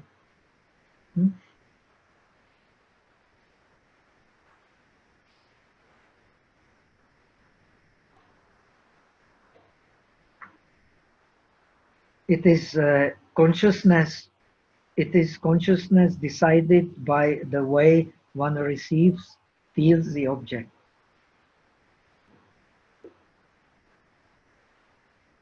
So it is the feeling which decides whether really there will be continuity in terms of wholesome process or not wholesome process.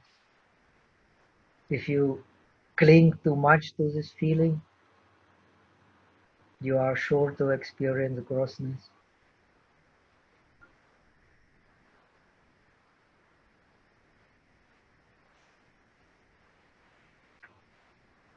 So I am teaching here the Brahma Viharas. So reformation of the feelings, of the sensation is the base for the understanding of the correct practice. This Pureland is also the reformation of the feeling. You should understand very clearly. It is based on the touch with the pure object.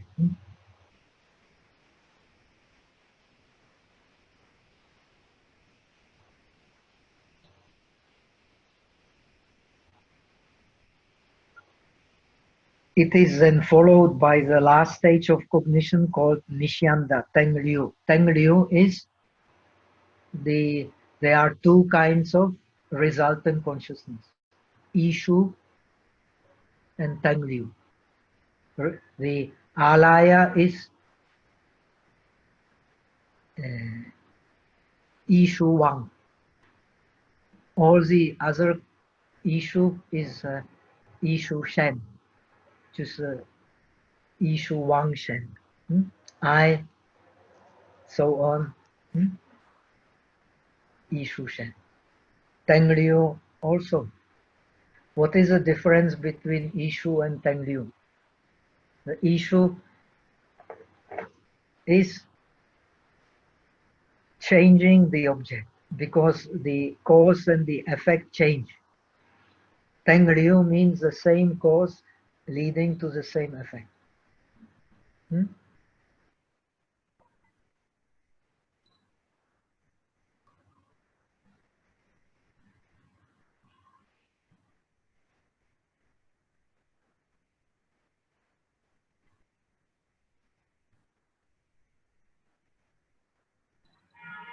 The outflowing resulting consciousness is stored in the Alaya store consciousness, the king of all resultant, Ishu Wang, or Sarva Bijaka, Ichie Jung Shi, because it stores all the seeds and transforms them.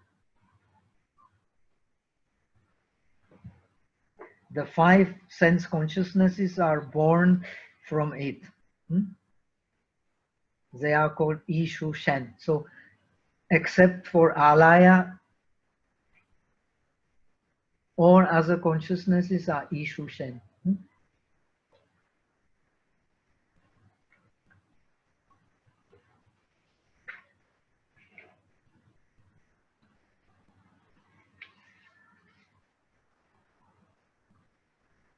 In this way, the material 6 consciousness, which appears in the form of investigating, deciding, and defiled or non-defiled consciousnesses, is rooted in the resultant consciousness.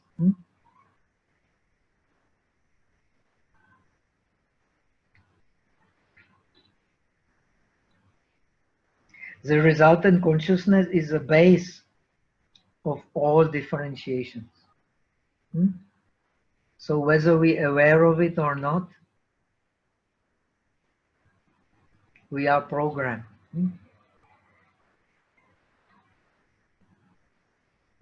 In other words, because the seeds of verbalization, that means Shilun,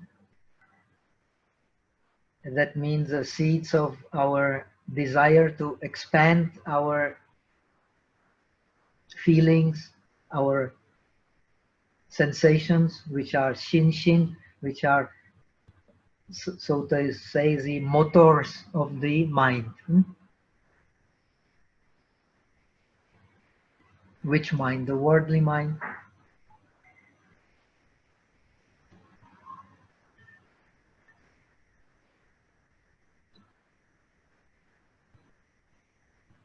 In other words, because the seeds of verbalization, Shilun, that is differentiation based on intentionality, the 5 resultant consciousnesses give rise to the flesh-like, speedy, active consciousness.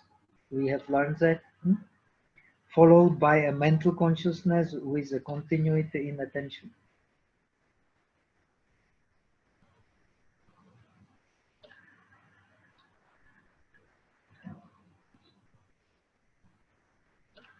Okay, so this should be clear. In other words, because the seeds of verbalization, that means our expansion of our feelings and perceptions due to desire, due to grasping, that is differentiation based on intentionality. Intentionality is based on these things. The 5 resultant consciousnesses give rise to the flesh-like, speedy, active consciousness. followed by a mental consciousness with continuity in attention. So this flash-like, speedy, active consciousness has a past object, but this mental consciousness has the present object, which is the image we have formed. Due to that image on which we sustain our attention, we can then differentiate that object clearly. And that happens in meditation, where you sustain your attention.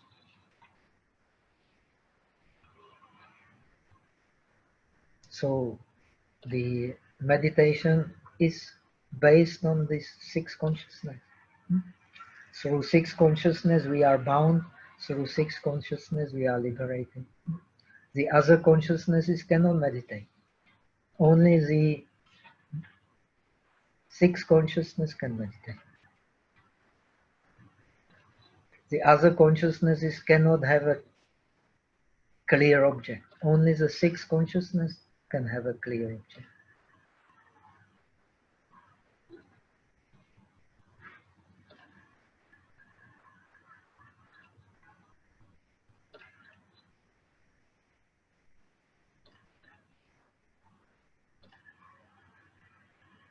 So that is why we have the impression that our world is stable. Because of the impression of continuity of the consciousness.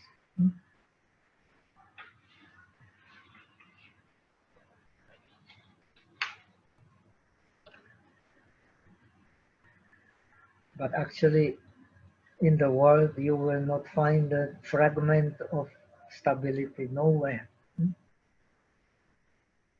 But due to the mental consciousness, which brings stability to our attention, we believe there is stability. But actually, according to Buddhism, the object appears and disappears in the same place. This is very important. Even the Theravada, which believes in the reality of the outer object, you have the same idea.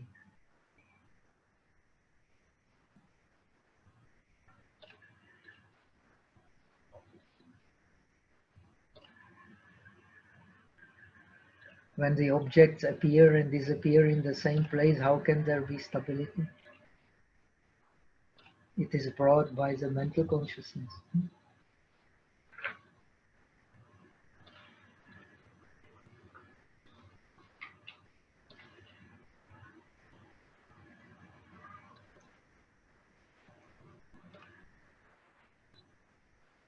The mental consciousness that follow the flesh-like consciousnesses are investigating or evaluating consciousnesses, deciding consciousnesses, and differentiating consciousness. It differentiates the object in terms of defiled or non-defiled, or neither defiled nor non-defiled categories of consciousness. So this is what we experience through the consciousness which goes through the object after having investigated and decided about it. We experience it either the defiled consciousness, non-defiled consciousness, or neither defiled, non-defiled consciousness. So the job of the meditator is to make all consciousnesses the non-defiled consciousness. Even the neither defiled nor non-defiled consciousness, he should make a non-defiled consciousness. Now you study the pure land, it is also connected with that. You should be very well aware. It is the effort to make all objects of the non-defiled consciousness. It is a skillful means for that. But it implies that this pure land does not exist anywhere except the mind. It is the powerful, skillful means created by the mind.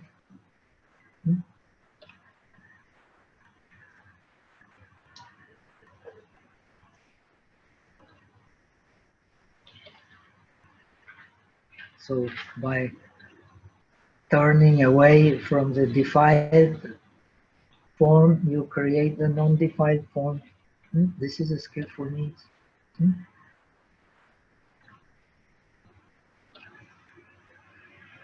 The pure land cannot be defiled.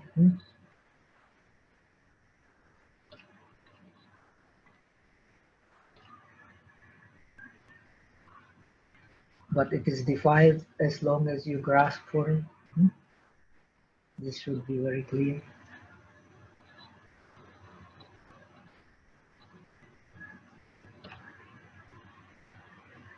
Thus, the alaya consciousness receives the vasana of the five consciousnesses. This is habit. Vasana here means habits.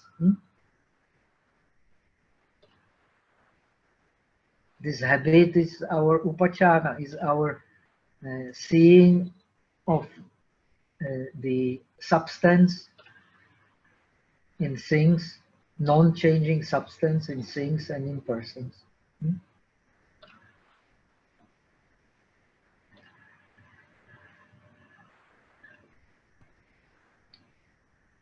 And holds them in the form of seeds.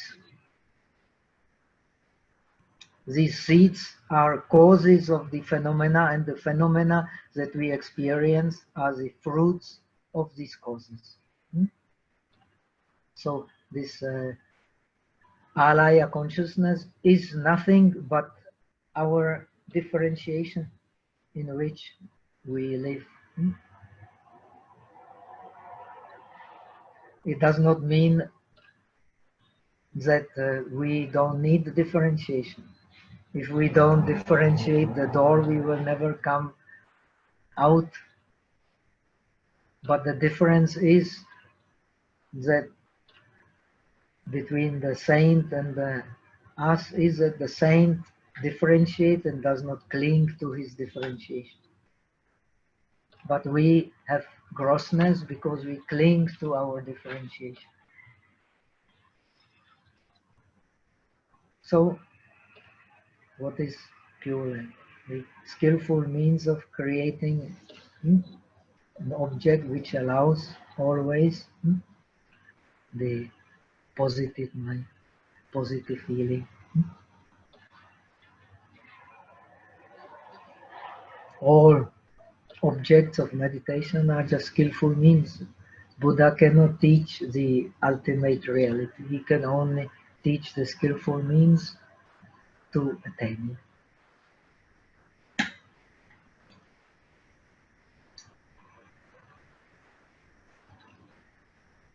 Okay, so we have finished finally the lecture number 6, and we can start with the, I will not now explain, but for your better understanding, I will also explain a little bit, not much.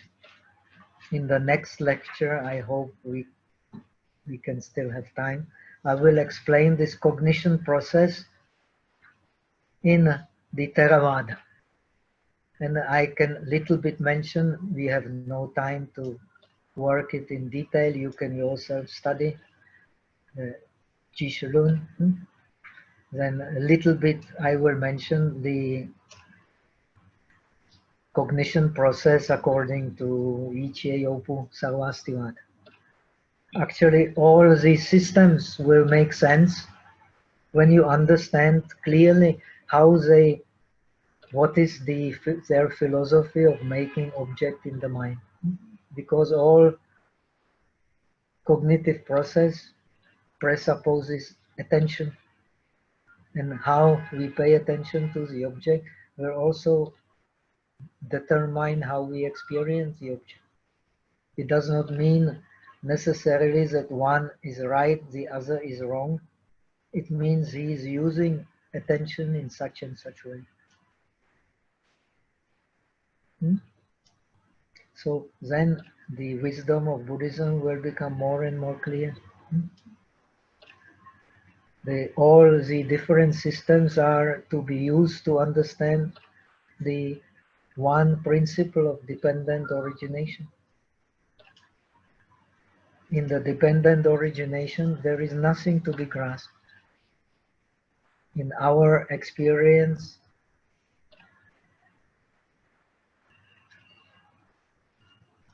many things to be grasped. That's why our world is subjective.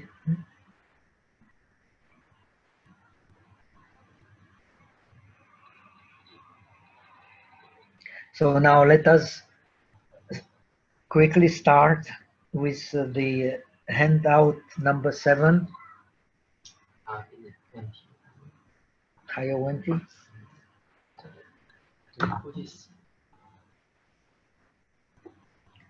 Do bodhisattvas have dharmakaya? Of course not. But when you have become a yoti bosa, so you have some understanding of dharmakaya. As you go higher from bosa TET or TRT, so you will get a better understanding. Tisanti still better, Tisati still better. So according to Bodhisattva path, all the stages of the Bodhisattva path are the stages of development of bodhicitta. When bodhicitta is fully realized, you are the Buddha. But all this is based on the Transcendental Wisdom Sutras, which teach that our natural state is nirvana. So the first bodhicitta cannot be divided from the state of Buddha.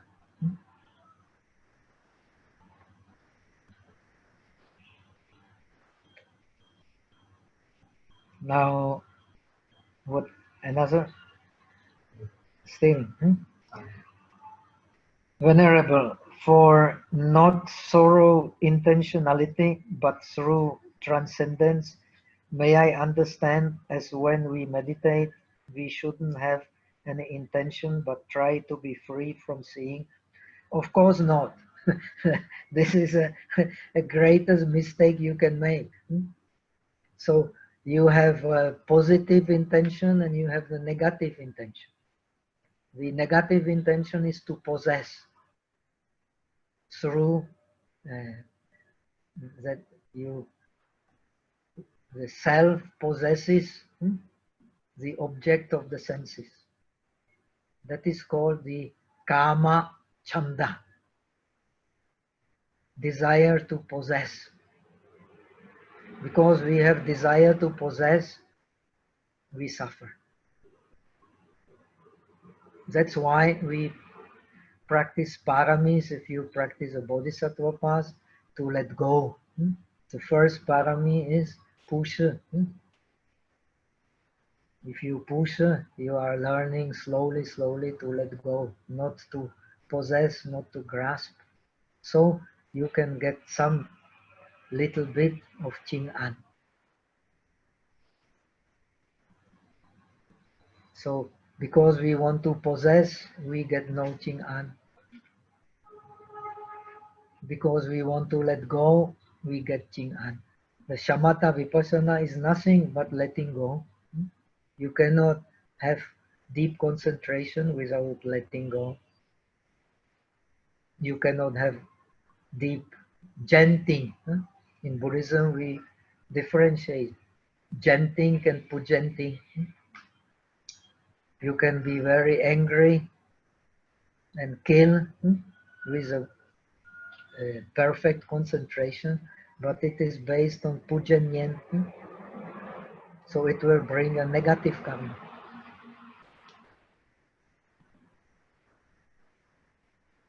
But if it is based on janyen, it is based on letting go, impermanence.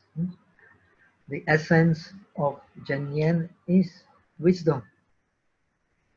The function is concentration. Because you concentrate, you don't forget.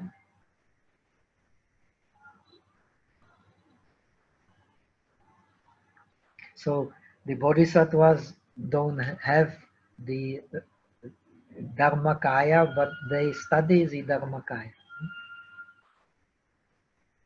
And when they get the real realization of the suchness, and so they don't have yet Dharmakaya, but they are, so to say, programmed, whether they are lazy or try hard, they are programmed to become the fully realized Buddha, to become the Dharmakaya. Just like Arahat, if he has the experience of the Nirvana, so he's programmed, whether he is lazy or tries hard, he's programmed to become an Arahat.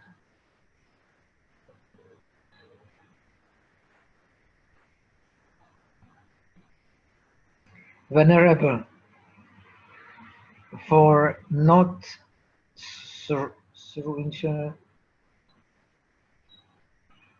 oh, okay, we have already answered that. Venerable, is the pure or defiled consciousness from previous moment or resultant karma? No, actually it is based on your either the attention according to the truth, the reasonable attention, attention based in reality, and the attention based on your fantasy, on your grasping. But this attention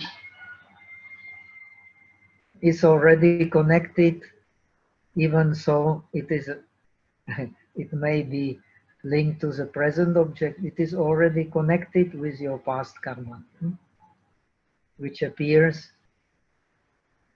when, as soon as the faculty and the object meets together and there is a touch, and you pay attention to it.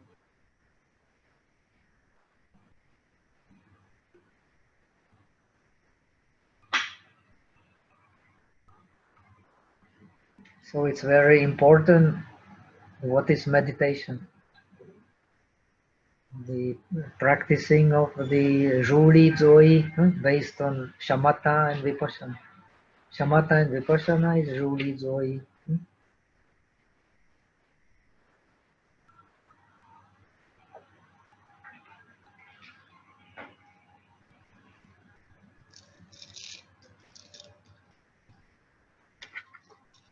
Okay, so now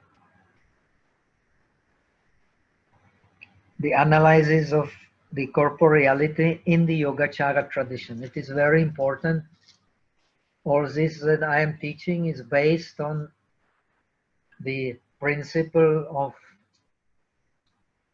the Yogacara. Yogacara means Vaishya. Vaishya means except consciousness, nothing is real.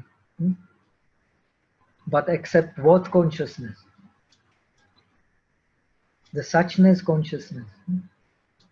This differentiating consciousness is also not real, but it has base in real.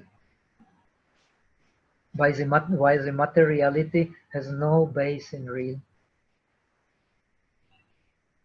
This is very important to understand. No confusion.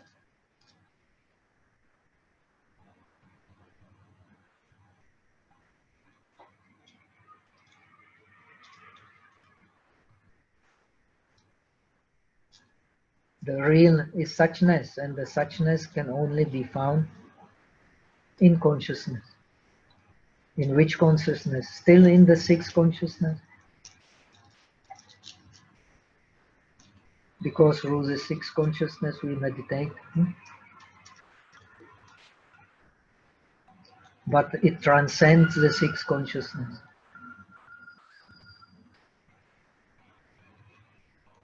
That is the transcendence.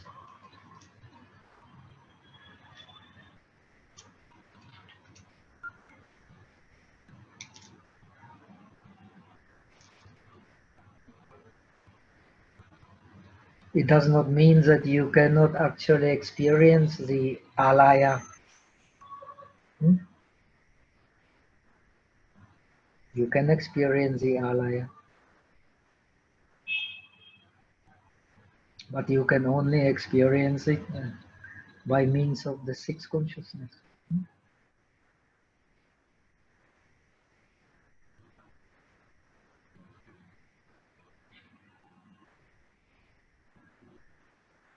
In order to understand the analysis of the mental process in the Yogacara, mind-only tradition, it is important to have a clear notion of the analysis of objects in this tradition.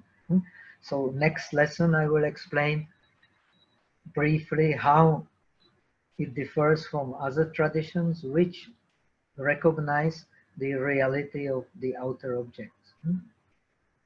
Sarvastivada, Theravada.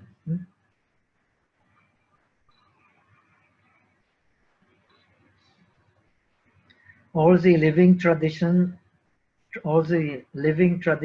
teaching the Bodhisattva path in China and Tibet have been directly or indirectly influenced by it.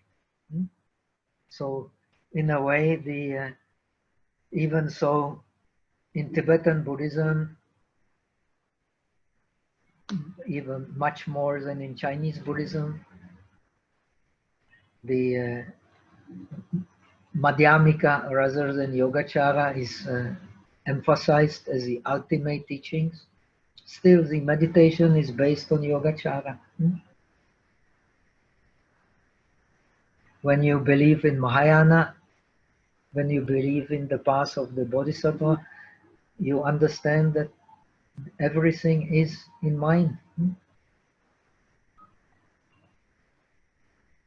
It is through mind we are defiled, it is through mind we are purified, and the mind is the source of everything we experience.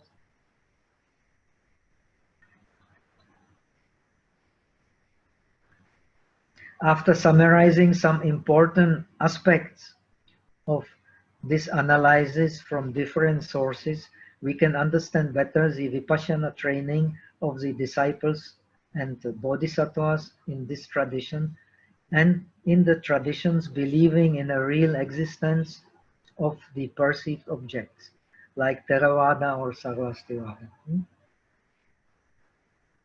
But actually, when you learn more about the Theravada meditation based on Abhidharma, actually, strangely enough, this Abhidharma meditation becomes also the key for understanding Yogacara. This is a very paradoxical, but Buddhism is just teaching the methods.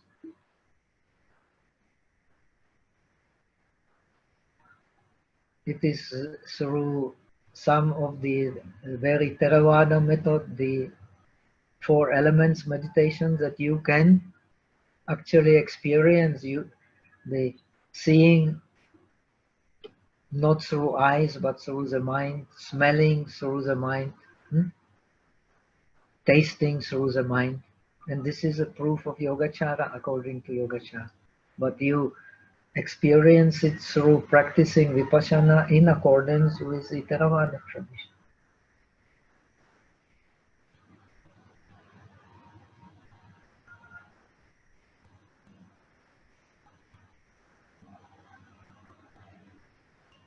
After summarizing some important aspects of this analysis from different sources, we can understand better, okay. According to all traditions, a mental process begins by making an object in the mind. I never tired of repeating it. You cannot have any mental process, any clear recognition of the object, unless you have a continuity in attention. And attention is just like the will, same, is what brings the other mental factors together. The will just like attention will then bring your mind to the object. And when the mind is brought to the object, it can investigate the object, and it can then decide about the object. And then either wholesome cognition or non-wholesome cognition can appear. Otherwise, no wholesome, no unwholesome cognition. Same in Theravada, same in Yogacara, same in all Buddhism. Only the explanation is different. Finally, the Buddhism is one, the dependent origination. But the explanation can be very different according to how you make the object in the mind. Now, you will see, according to Theravada, the objects of Vipassana, they are real objects, the ultimate realities. According to Yogacara, you have now learned they are actually concepts. That's why the way of training in Vipassana has also changed. When you study the Mahayana scriptures, the Vipassana is explained in a quite different way. When you study the Theravada and the Sarvastivada, the Vipassana is also explained in quite a different way. But the aim is the same, not different, to explain the dependent origination, which is a fact, whether you like it or not. It is the dharmata. It is the suchness.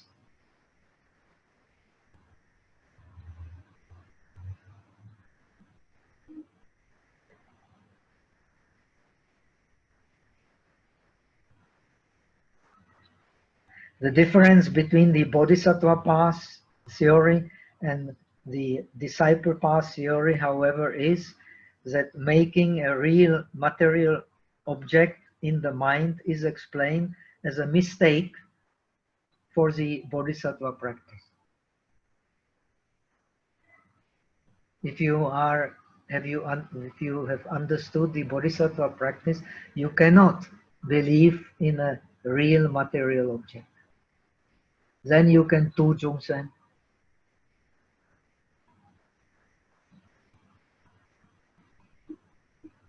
And you can create the world.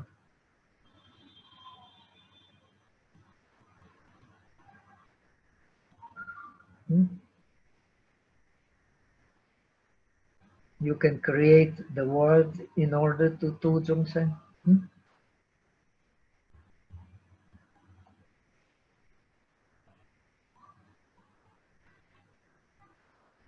And that is a mental world.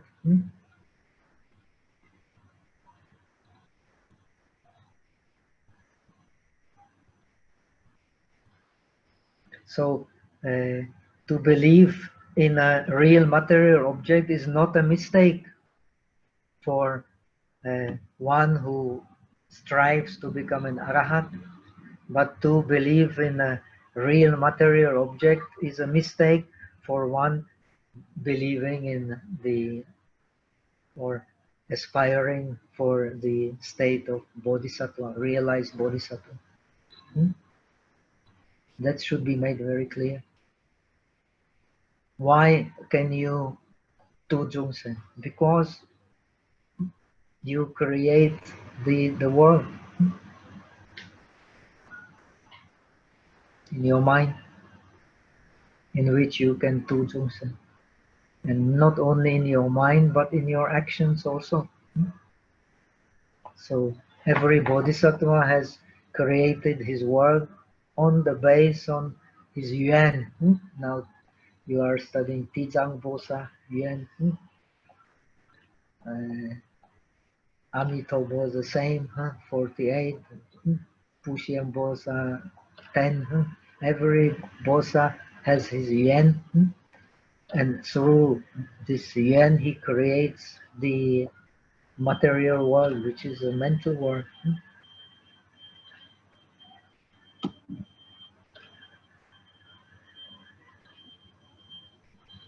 Okay, so now our time is more or less over.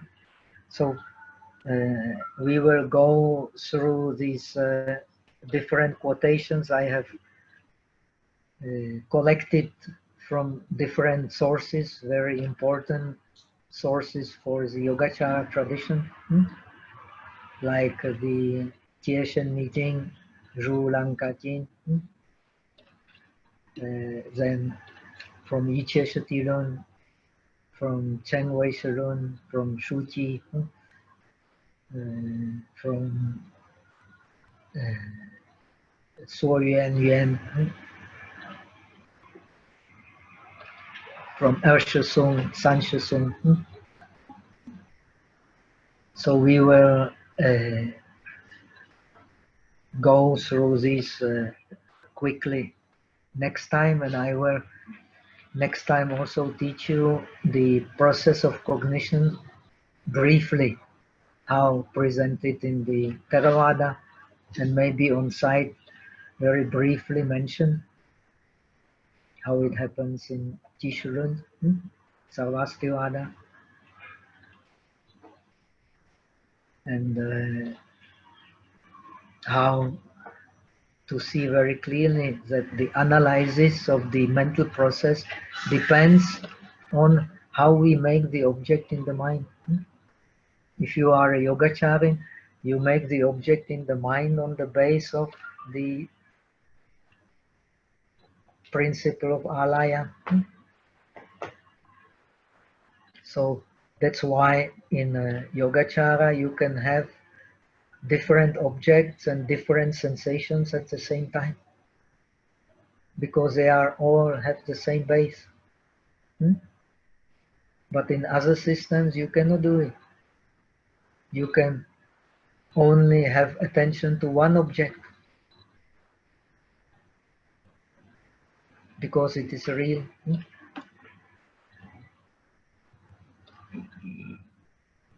So this is very important to understand. So in the Yogacara there is no contradiction in having several sensations at the same time.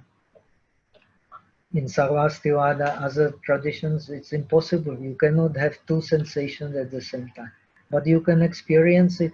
You can go into the bliss of samadhi, still experience the pain of the knees, no? But in the system of Yogacara, in the system of Sarvastivada, in the system of Theravada, it is not possible, because you don't have the deep samadhi, you don't understand the speed of the mind. What is the function of one-pointedness?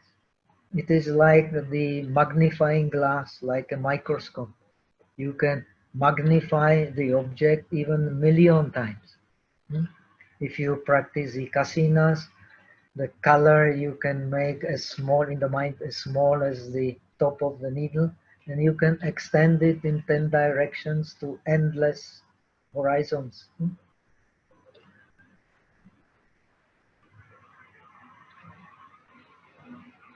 So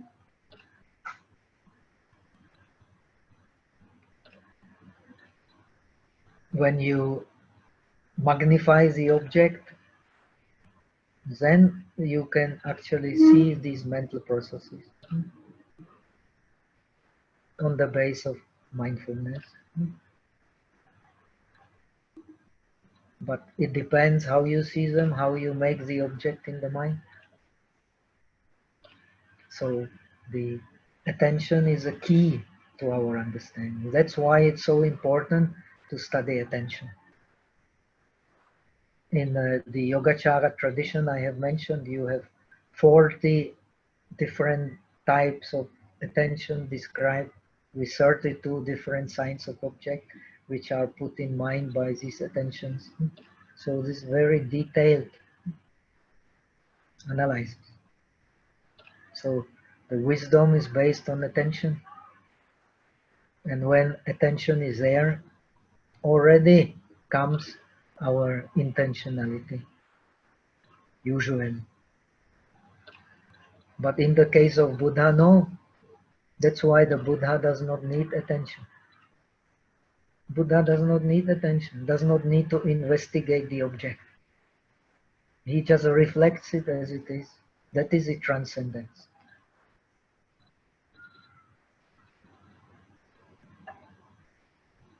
So his Dharmakaya, his mind perfectly matches with the suchness. Omidabo. So now let us transfer the merits. 愿以此功德普济一切，我等一众生皆空成佛道。Thank you for your attention. Omitobo. See you now no more Thursday on next Sunday. Huh?